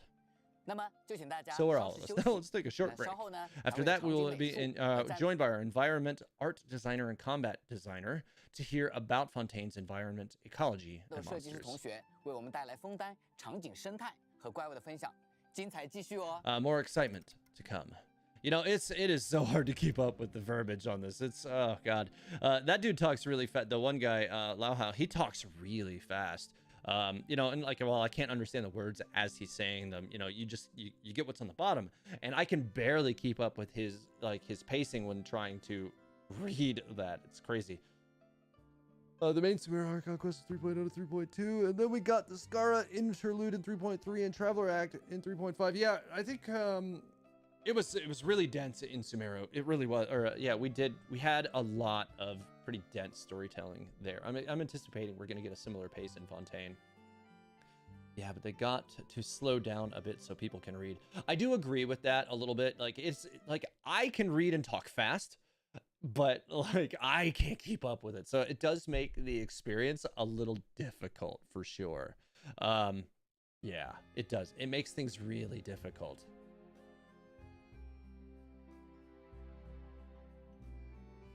All right, so let's get on to the next part here. I didn't realize that this special program was going to be over an hour long. They say people are, oh god, after learning about Fontaine's, I'm very curious about Fontaine's map. What kind of nation is Fontaine, given it has many interesting people and stories? Now, let's welcome our environment art designer and combat designer, who will tell us about Fontaine's landscape and ecology. Hi, travelers. We meet again. I am environmentist. My pleasure to have a chance to share with you the concept behind Fontaine's environmental art. Hi, travelers. I am very happy to be here today. I am Fontaine designer. Today, I will introduce the new monsters and animals in Fontaine. I'd like to ask Jax a question first. We know that in Teyvat, different regions have their own aesthetic styles. What kind of style does Fontaine have overall? While designing Fontaine, we wanted to create a fresh, elegant, and exquisite style. We worked on various visual content, whereby the most symbolic and challenging aspects are plate elevation, cultural architecture, and underwater ecology. What is plate elevation exactly? Can you give us a simple introduction? You'll see the amazing scene of plate elevation as soon as you arrive in Fontaine. Under the influence, the entire continental plate of Fontaine. Wait, whoa. I can't keep up with this. He's talking fast too. Okay, scene of plate elevation, since you're in Fontaine. Under the influence of a mysterious power, the entire continental plate of Fontaine is elevated. Mysterious power. Are they trying to say that the land plate that it's on was lifted? Is that why we have like this long flat waterfall, which is a huge difference in height compared to other nations in Teyvat? Yeah, it's definitely tall, which is exactly why Fontaine has a massive waterfall of over 300 meters. It stretches out thousands of meters, which is breathtaking sight. It is beautiful, and it is exactly the image I was hoping for. Yes, this phenomenon is also backed by some stories, but let's leave it here for now. Creating such a huge waterfall was actually a massive challenge imposed upon our art design and technical capabilities. We tried so many solutions to overcome the problems. Could you elaborate and share with us? For instance, after the plate elevation, Fontaine's sea level is not in line with other nations. To connect Fontaine with other nations, we must make sure the connection is logical. For a waterfall of this scale, ensuring its quality requires a huge amount of artistic details and would pose an overwhelming challenge. As you already know, the rendering of water is a prevailing technical challenge in the industry. Yeah, I did know that. Don't worry, travelers don't need to climb the waterfall. Instead, there's a special elevator for travelers. It will take passengers up to the top of the waterfall. The process of production is sure filled with thoughtful considerations. Yeah. We sincerely hope the travelers will like these designs. Next, let's take a look at the natural environment. Great, I have been waiting for this. During the production process of natural landscapes and cultural architecture, our conduct some sort of fun.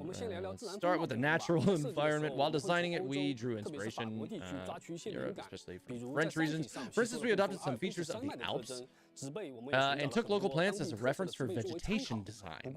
Speaking of which, while working on the vegetation design, we actually faced some problems. Because for Fontaine, we drew inspiration from Europe. We got most from Mondstadt. Since Mondstadt and Fontaine are not far from each other, the vegetation biology bears similarity to each other, so creating something different was a major challenge for us. I see. It was surprising to eventually solve this problem. Finally, after much research and exploring, eventually found inspiration from some European oil paintings from the 18th century. Some of those masterpieces are truly fascinating. Their abstract and romantic beauty were perfectly in line with our ideal art effects. We extracted certain stylistic features from the works. That's beautiful. More elegant and symbolic of Fontaine's art style. Art and history are our sources of inspiration. Indeed, they are. Besides, Fontaine's cultural significance was a bold attempt. In our lore background, after a great flood and repeated submerging and rebuilding, the court of Fontaine has developed magnificent high walls. Travelers can even discover that on Fontaine's seabed, there are still submerged ruins of the old city. Interesting. So the court of Fontaine has such a long history. The court of Fontaine, there is exquisite and elegant upper, lively residential district, and a lower district that is characterized by poverty and disorder. What is this, Bellobog? In the design of the main city, we used Baroque style as a foundation, combining it with artistic elements such as water, gears, clockwork, etc., and constructed it in an Art Deco style. Looks great. Besides the main city, there are also many distinctive areas in Fontaine, such as Poisson, a place steeped in history and built from a great ship. Yeah, looks cool. Merusi Village, an adorable and mysterious village where even the chimneys bubble. And the underwater city that exudes an ambience of melancholy, beauty, and tears. Wow, that actually is really cool. I was kind of trying to like look and see if it had any kind of, you know, like ancient civilization kind of obvious threads here in its visuals, but I don't see any. Perhaps somewhere else in the world you will encounter such an exquisite courtyard where the sunflowers beside you will join you in this beautiful serenity. I looked at our set today. We ourselves are in fact situated in Fontaine Courtyard, but yes, besides the thrilling adventures, there are places for travelers to take a break and have a good rest. If travelers arrive at the domains, they will also find that there are many working gears and clockwork parts, and feel as if they are entering the inside of a... It's too fast again. God. 我想这应该是枫丹的特色之一吧。我们好像在之前的前瞻节目中也有看到过一些机械卫兵。确实，旅行者们在 While traveling in Fontaine, travelers will encounter some intricate machines. They are manufactured by Fontainians for production and defense and are called Clockwork Mecha. Each model of Clockwork Mecha is designed for a specific type of work besides what Dawei just mentioned, the ones that are made for patrolling and defense. There are also models for underwater exploration, environmental surveillance, resource gathering collection. While meeting residents in Fontaine, Clockwork Mecha will function according to a preset program. If there are creatures interfering with their normal operation, Clockwork Mecha will attempt to expel the interference. They are powered by... Oh god, I can't say that word fast enough. Energy, right? Yes, like X-Lao said. Fontainians utilize that word, energy, and systems to maintain a functioning of various systems. And energy blocks providing power via Numa Oisa annihilation reactions are used to power Clockwork Mecha. Here's how it works. Through repeaters, Clockwork Mecha draw Oisa and Numa energy from Fontaine's environment. Therefore, outside Fontaine, they can only carry out short-range and short-term actions through prepared energy blocks. This is an interesting design. What other special uses do the Clockwork Mecha have? There aren't any in the first place. Clockwork Mecha were originally pure laborers. However, they are always top mechanics who have further pursuits. Wait, hang on. I want to read that plate. Hang on. Icewind Suite, a gift from the Fontaine Research Institute, is composed of two pieces, Dirge of Coppelia and Nemesis of Coppelius. This is, okay, so this is probably a new Trounce domain of some kind. Wow, this is a boss? Okay. That's cool. Maybe not even a Trounce domain, just a world boss. They wish to attach the value of the fine arts to such machinery. The performer mecha duo were thus created. Wow. After the mechanic Melade, he modified the duo into, the mecha duo now help the mechanic, and this has become their major function. While designing them, I drew inspiration from medieval dance moves and combined them with figure skating to create an Icewind Suite for travelers to partake with, which will bring you a novel combat experience. Doesn't sound like an easy challenge. The Icewind Suite sure is an elegant design. Well, like most Genshin bosses, I'm sure it'll be difficult the first couple of times you fight it, and then you'll figure out how it works, and it won't be hard ever again. It's still the underwater. It is brand new space after all. How about telling us more about the first underwater areas that travelers reach are actually shallow seas. They were not seas, but areas that were later submerged due to rising sea level. Right? They've mentioned that the areas were getting flooded, and it makes me wonder if the flooding might have anything to do with what Venti did to like bring warmth to Mondstadt, being that the proximity of Mondstadt and Fontaine is so close. It makes me wonder if the flooding that, you know, basically brought the peak of Pylos to be a tiny little ocean at the top is also what sank Fontaine. Did like Venti accidentally like ruin Fontaine? That would be an interesting twist. Will you see the traces of the land and the culture that once thrived? Since it's travelers' first time diving in Tevat, to ensure a comfortable underwater experience for players, we adopted a clear and bright style for the underwater visual designs. Thank you. And chose simple colors and forms. Compared with land areas and the underwater areas, the mountains and rocks bear vegetations that are formed by simple and fresh colors, and large amount of soft, gentle curves are applied. Besides these, we also designed schools of fish, jellyfish, and many other colorful maritime creatures. They will be the travelers' companions underwater. Besides the ecology, Do all these designs apply to the underwater monsters as well? Yes. Though all of Fontaine's underwater monsters are based on maritime creatures in reality, while designing the monsters, we managed to reduce their connections to the fearsome images of the deep sea and successfully designed the Fontaine aberrants. Some stronger aberrants have developed body parts that are rich in elemental energy, where such aberrants are on the ground, their elemental energy will enable them to wield the power of the elements and protect themselves to a certain extent. But Fontaine aberrants prefer peace and comfort when they are underwater. They usually won't attack travelers proactively. But if they are disturbed or frightened by the travelers, they will not hesitate to resort to violence. Is he wearing a vision? There are also some ferocious big guys among the Fontaine aberrants, or is it on his shirt? Version 4.0 we'll have a chance to meet the ultimate form of the Fontaine aberrant's evolution, the Emperor of Fire and Iron, in the depths of a certain cave. He kind of gives me a little bit of an Age to Ha vibe. I mean, obviously not exactly an even comparison. He kind of maybe is like a bit of a crab, but like the design elements, he kind of gives me a little bit of an Age to Ha look. Seems like he even has a small volcano on his back. Its appearance is very different from those of the other Fontaine aberrants we see. Indeed, the Emperor of Fire and Iron is prone to rage and very aggressive. The small volcano on his back is actually a cannon that shoots fireballs. I bet it's waiting for a powerful opponent to see who is the best between them. It's another formidable opponent I see. I've heard that there are many interesting small animals in Fontaine that can interact with travelers. Yes, this is one of the features that allows Fontaine to stand out from other versions for the designs of appearances of small animals in reality and added a touch of fantasy to bring them to life in the world of Teyvat. For instance, travelers can see leisurely otters delivering services, gulls with strong curiosity, umbrella finches that put on concerts. We believe that they will add to the fun for travelers' journey in Fontaine. The vitality of nature is infinite, just as it is in Teyvat. Very nice. Thank you for your informative sharing. Now that I have a clear understanding of Fontaine's environment and ecology, many thoughts and ideas conceived by the project team in the process of development were also very interesting. I bet there are a lot more surprises waiting for our travelers in version 4.0.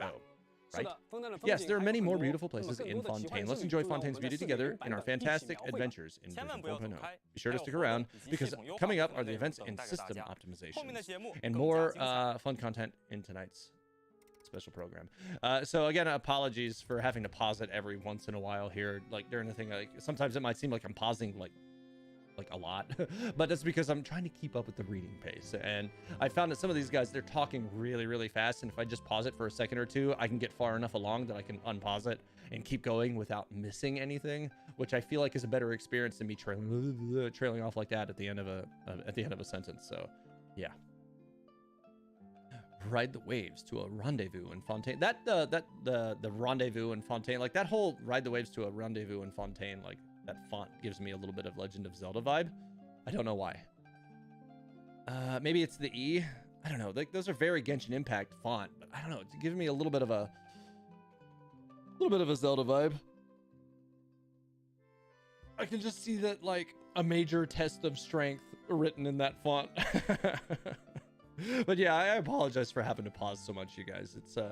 It's like keeping up with this has been rough. Okay, so this is like a 2-minute wait. I'm gonna go ahead and skip ahead on this one. Okay, here we go. PS blog has some more high quality screenshots of the area shown in the environment part. If you're Spides. Yeah, if you would put a link in the chat, I wouldn't mind taking a look at that at some point. Genshin given a Zelda vibe? Blasphemy. I mean, it's literally the primary inspiration for Genshin Impact. I don't think they ever tried to hide that. Yeah. In today's show, we have seen the all-new diving gameplay, met many new friends from Fontaine, and had a sneak peek at the magnificent scenery of the nation of Hydro. In version 4.0, what other uniquely Fontaine events will we experience? So next up, let's follow the lead of our level designer Bobo to learn about the events. All right, Bobo, level designer. I wonder if we share the same feeling that each time a new nation is unveiled in Genshin Impact, in addition to the open world exploration and adventures, what am I really excited and curious about is culture and the fun episodes in people's lives in this nation. We do share that curiosity for every time. God, I would really enjoy taking leisurely walks around the people. God, I can't keep up with this. Would also like to talk to every one of them to find out more about the happenings in their lives. As far as I know, the court of Fontaine is quite large. In such a big city, there must be things that are really fun and worth sharing.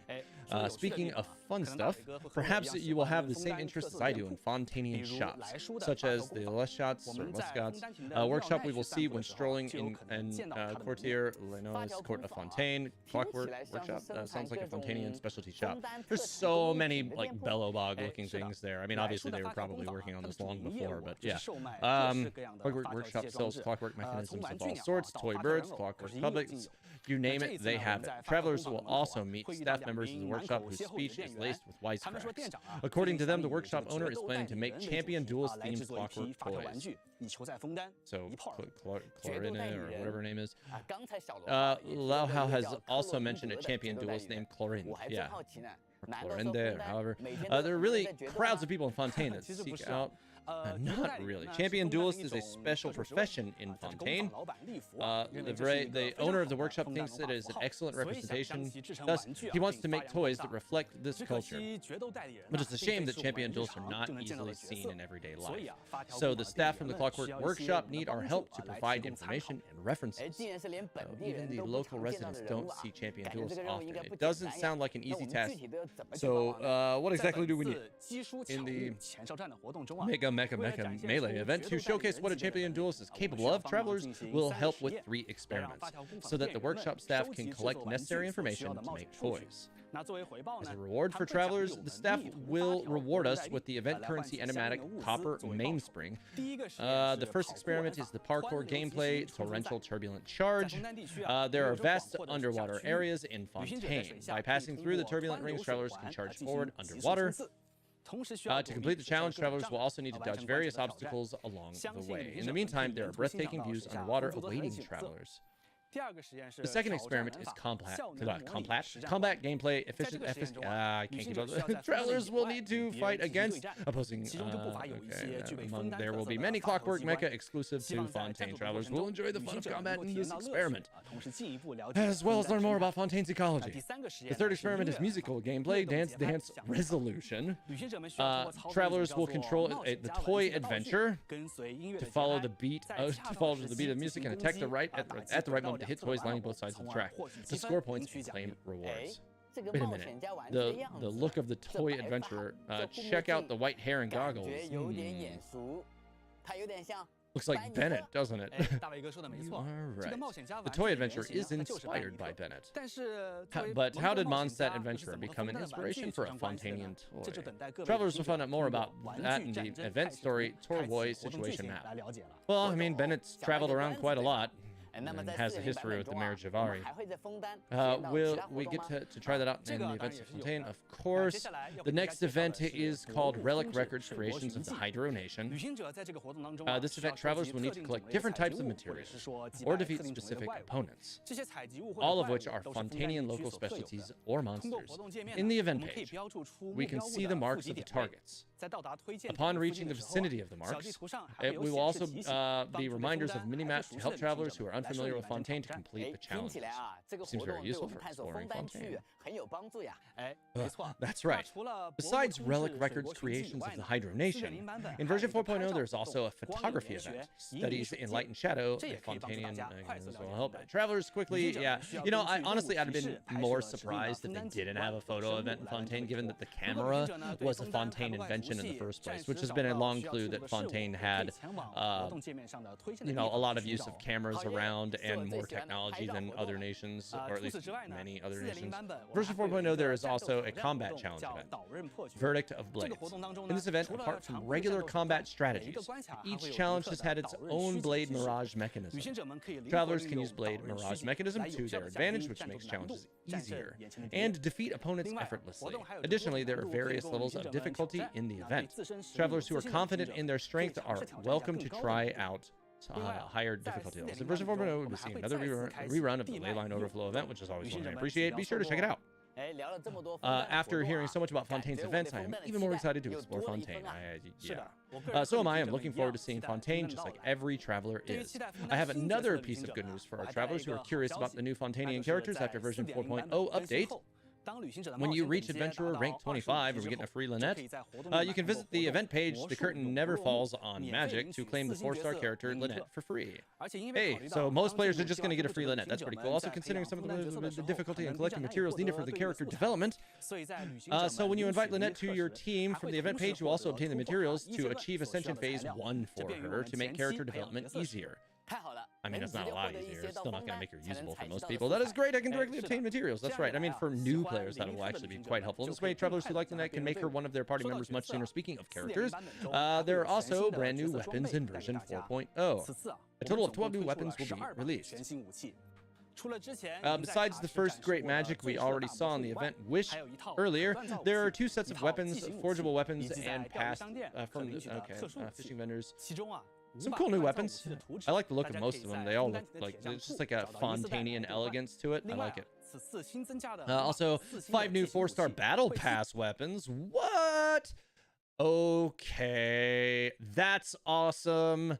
So, you know, as somebody who has basically had every battle pass since the game came out, it's been getting a little unexciting to just get more and more of those same old weapons. So that's pretty cool.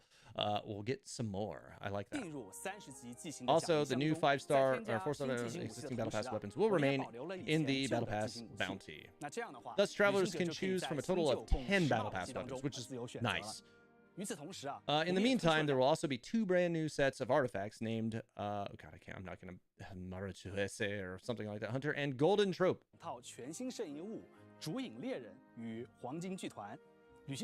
Travelers can obtain them through the challenges in the new domain of blessing, whatever. As we approach the end of tonight's special program, is there any information on the system optimization or upgrades you'd like to share with us? I can't believe they didn't give us what the sets are going to do. Genshin Twitter posted the stats for the... Oh, okay. Okay, I'll have to check that out. Yeah, I will see about pulling that up on the Genshin Twitter, and we'll review that really quick at the end. We're focused on the issues that our players are most concerned about right now, what remains to be improved in-game. Thus, we introduced a multi-layered map and party setup screen to upgrade to our players' updates. In addition, we have added an observer mode to Genius Invocation TCG. That's pretty cool. A multi-layered map will be up and running in version 4.0. We hope it will improve our players' exploration experience. Cool. Myself like this function a lot because it enables us to check specific areas by switching to different map layers. When players enter a multi-layered area, the minimap will automatically switch to the multi-layered mode. Okay, I think, I do see the difference there. When we return to that, minimap will return to its regular look. Also, upon selecting a location on a different map layer, the corresponding map layer will be displayed automatically. Whoa, okay. This is kind of awesome. The sub-icon of the pin maps, which is very convenient. This is really... Yeah, no, this will make traveling a lot less confusing. Multi-layered map will be available not only for new areas in version 4.0, we also have upgraded the multi-layered map for areas introduced in previous versions. Yeah, because Sumeru has been kind of a nightmare to explore without that. In places like the Mausoleum King District, yes. That was the area that literally spurred on so much, like, please fix the map. Complaints. We've also upgraded the party system screen after version 4.0. The party setup screen will have a more lively look. We have designed the entrance and exit animations for... Really? You mean each and every character has their own unique animations in the party setup screen now? Really? Each character will have a... Oh. I see the characters' characteristic poses. Oh, dude, that's actually really cool. What? Different backgrounds? Okay. Background will change according to the location where the traveler's party... wow, okay. How many backgrounds, you say? That'll be up to you to discover in version 4.0, traveler. Whoa, Raiden Shogun's setup effects are so cool. Yeah, I agree. Now the Observer mode in Genius Invocation TCG will be available in version 4.0. Travelers may enter the friends interface in co-op to select their friend or co-op teammate who is in a TCG duel. I gotta play more TCG. If you are in the same world, you will even gain the referee's view to observe both sides. If you don't want observers watching your duels, you can adjust the relevant settings in the duel. Sounds nice. Now, there is one more way to interact with my TCG players. I can't wait to discuss with them. But tonight, we have one more important matter to share with you. Let's take a break. We'll be back shortly. All right, let's see what this matter is going to be. How long is this break? It doesn't say on the screen, so I'm just gonna... Okay, here we go. A couple minutes.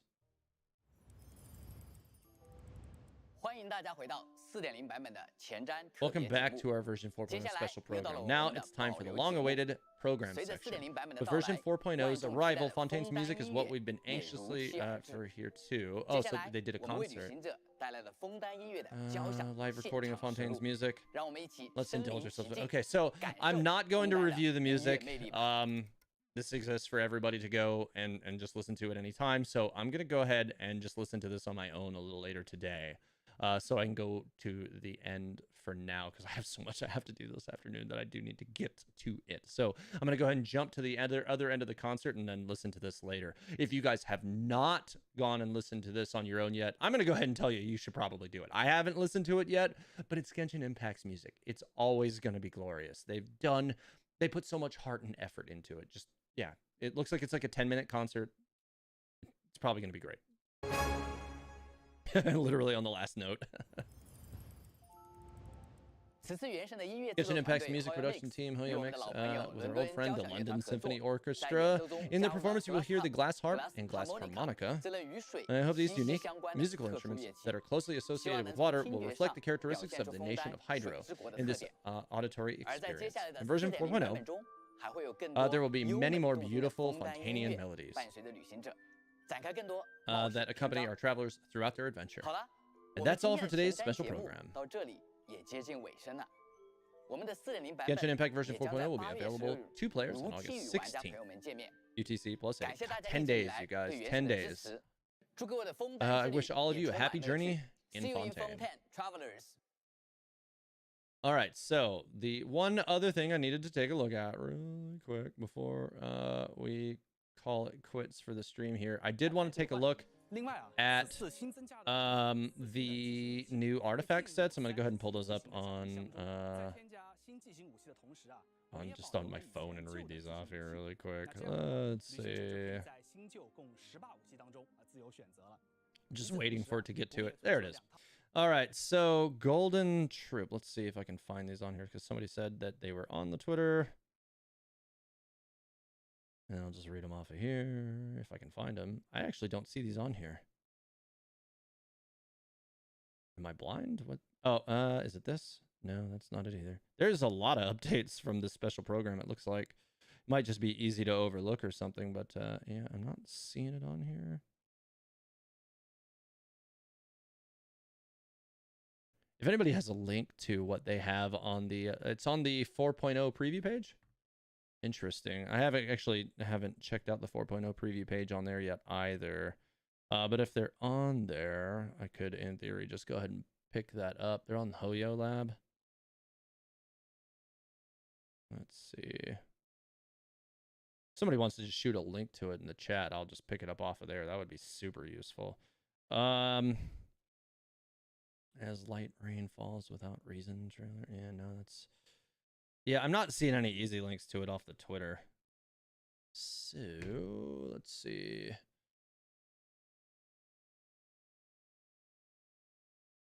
Let me swap my camera up here. Not camera, but my screen feed. If I even can. This is all obviously working poorly for some reason. Hang on. Let me see if I can go dig this up really quick. Let's see. So you guys said it's on the 4.0 preview page, which should be in game, I would assume. So I'll just go ahead and pull it up through there because that'll probably be the easiest way to get through it because I don't want to dig through a million links on Hoyo either. If I can just get it from that, it should have a little red dot in game that I can just click on and go to that, and that'll make it just easier. So I'm going to do it that way. That way we can quickly talk about what we might be able to do with those new artifacts before I go ahead and close down the stream here for the day. Let's see. I just went ahead and swapped screens so I can get into the game without any problems here. All right. Yeah, I do want to check out the preview page for it anyways, because I haven't looked at any of that yet.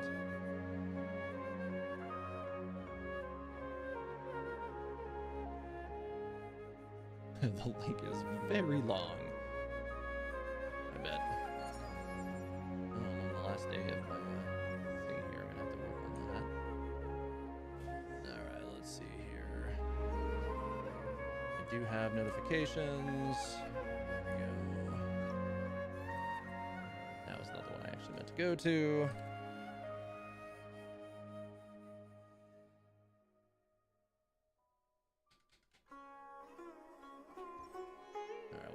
Going on there. Notices. Okay, version 4.0 preview. All right, let me just pull it from here, and then I will go back to sharing the webpage here.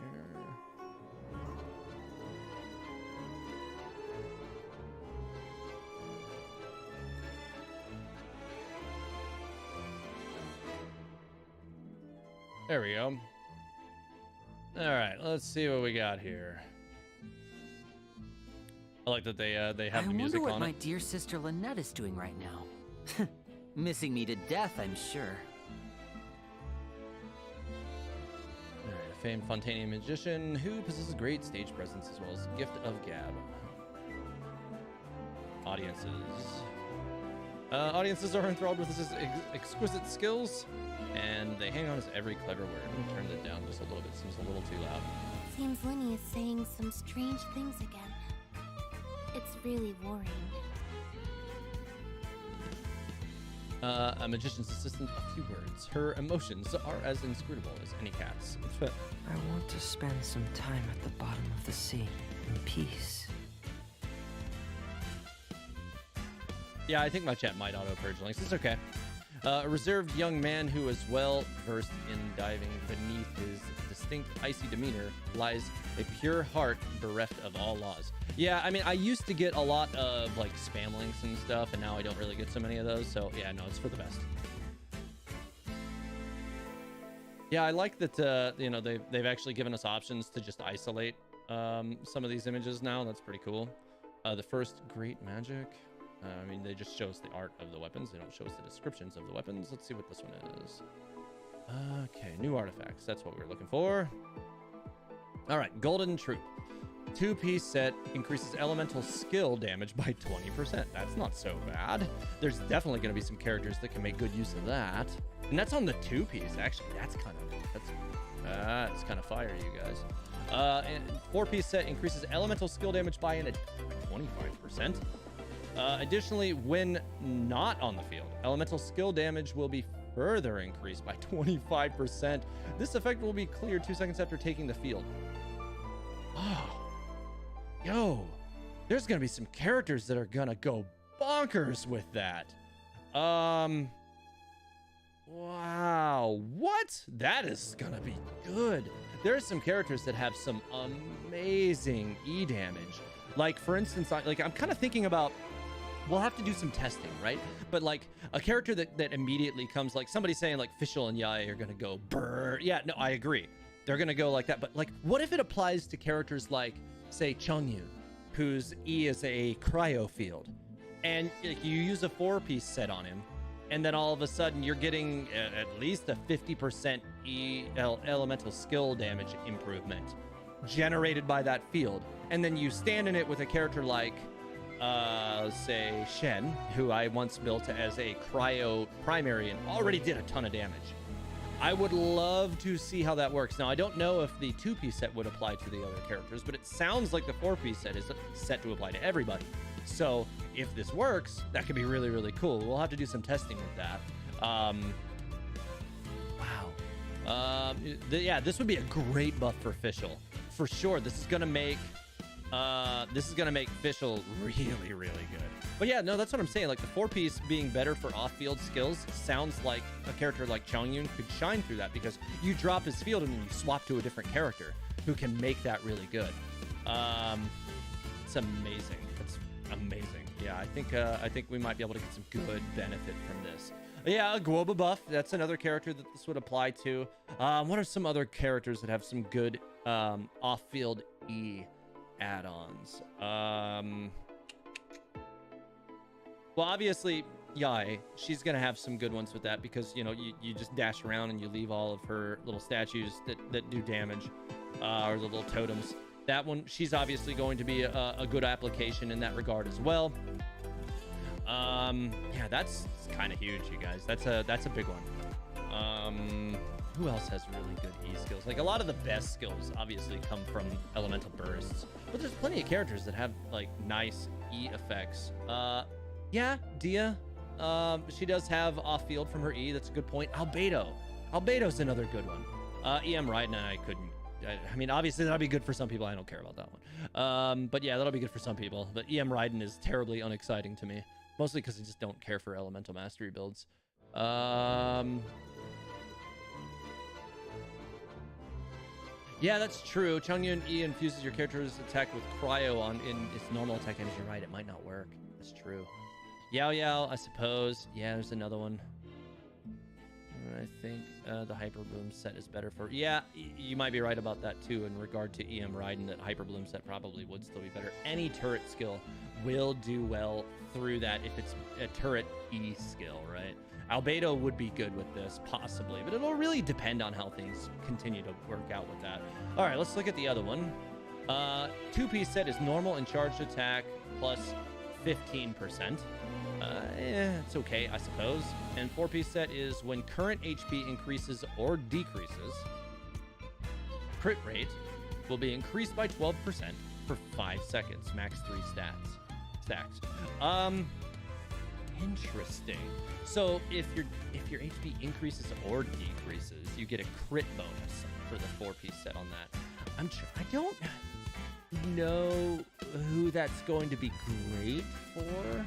I mean, it's another way you can get some crit rate, which is not necessarily always an easy stat to achieve.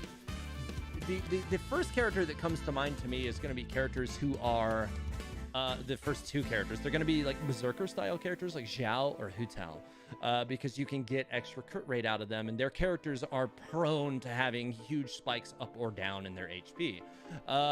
So those would be the kind of characters I would think that this would be a boon for, especially given that, you know, Hu Tao's whole thing is for using her charged attack, right? Like you pop her E and then you just dash through them over and over and over again, like swing, swing, dash, swing, swing, dash. Like that's kind of how that character goes. So, you know, if you're dropping your HP up and down like crazy on a character like Hu Tao, you can also get good benefit from that potentially. I'd be very interested to see how that will work. This is for Zhao. Allows to wear crit damage circlet instead of crit rate, I think.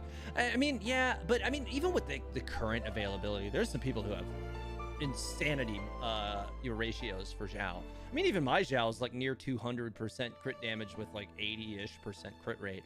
So I just don't know how much benefit this will really bring, but it is max 3 stacks. So that's a lot of crit rate, right? Like you're looking at 36% crit rate. So you really could stack heavily on crit damage. But what I really think that the set will do is for those characters like that, it will allow you to for characters like Zhao, it will allow you to use strictly worse artifacts and still have decent crit rate. So I would kind of think of it as like a brute forcing. Like think about like the royal weapons, which do kind of the same thing. They increase your crit rate on a slide. And this will kind of fit in that same realm, right? Like you're gonna have crit rate that increases as you're playing. Now this is a little less controllable on most characters, except for with like Hu Tao and Zhao, where your HP is going up and down like crazy. Now in theory, you could allow an enemy to damage you to drop your HP, and you could even, if you just swap to a character who, already has lower HP, and you pair them up with a character like Kokomi or somebody like that who has off-screen healing presence, then you can still generate an increase or a decrease relatively at will to get the benefits of this. It's just going to be a matter of kind of feeling this one out. I can see where this will be a good set for a lot of people, though. I do think that one will be useful, but I'm maybe not quite as I'm maybe not quite as prolific as Golden Troop, but we'll see. And then there's not really much else, but these weapons look great. I definitely like the look of them. They don't really give us much in the details for them, but they look cool. All right. Well, I think that about covers it, you guys. Yeah. All right. So now that my voice is completely and royally destroyed from having to read all of this so fast, I'm going to get out of here because I got some stuff I got to take care of today. Thanks for being here. I do appreciate it. As always, it really helps me a lot, especially given that my presence hasn't been great for like the last 8 or 9 months. I will endeavor at some point in the future to try to get more content out, but my life is very chaotic right now. As you know, at any time you swap careers in your life, things can get a little hectic and crazy, and then you go through training periods that just really take up a great deal of your mental capacity, and that's kind of what I'm working with right now. And I just moved 9 hours from where I used to live as well, so that was a huge crazy transition for me as well. So things have just been nuts for me. So just hang in there, guys. I promise I will be back for regular content production at the earliest opportunity that I can actually like physically and mentally handle doing that. I will do it. Just hang in there just a little bit longer for me. Yeah, I promise I will make it worthwhile. I've been holding on to a theory that I think could be pretty tasty, and I just need the time to sit down and really dive into the details of it and how best to tell it. And I am excited to do that. I've also got some ideas from some Honkai Star Rail content that I'd like to do in addition to the Fontaine content that's coming out. And maybe just getting back into streaming a little bit more regularly could be fun as well. There's all sorts of great games like Tears of the Kingdom that have come out that I've been wanting to even maybe dabble into, a little stuff with that. I don't know. It's all sorts of things that are coming out. The Baldur's Gate just came out. That game's kind of cool. I don't know. We'll see how things go. But yeah, I got to get out of here, guys. I could ramble on forever, but I really do have a million things I need to do. Thanks for being here, you guys. I really do appreciate it. It helps me out a lot. If you enjoyed the content, make sure to hit the like on the way out. Subscribe if you haven't already, and I'll see you guys in the next stream. Have a great day. I think they make pizza in Fontaine.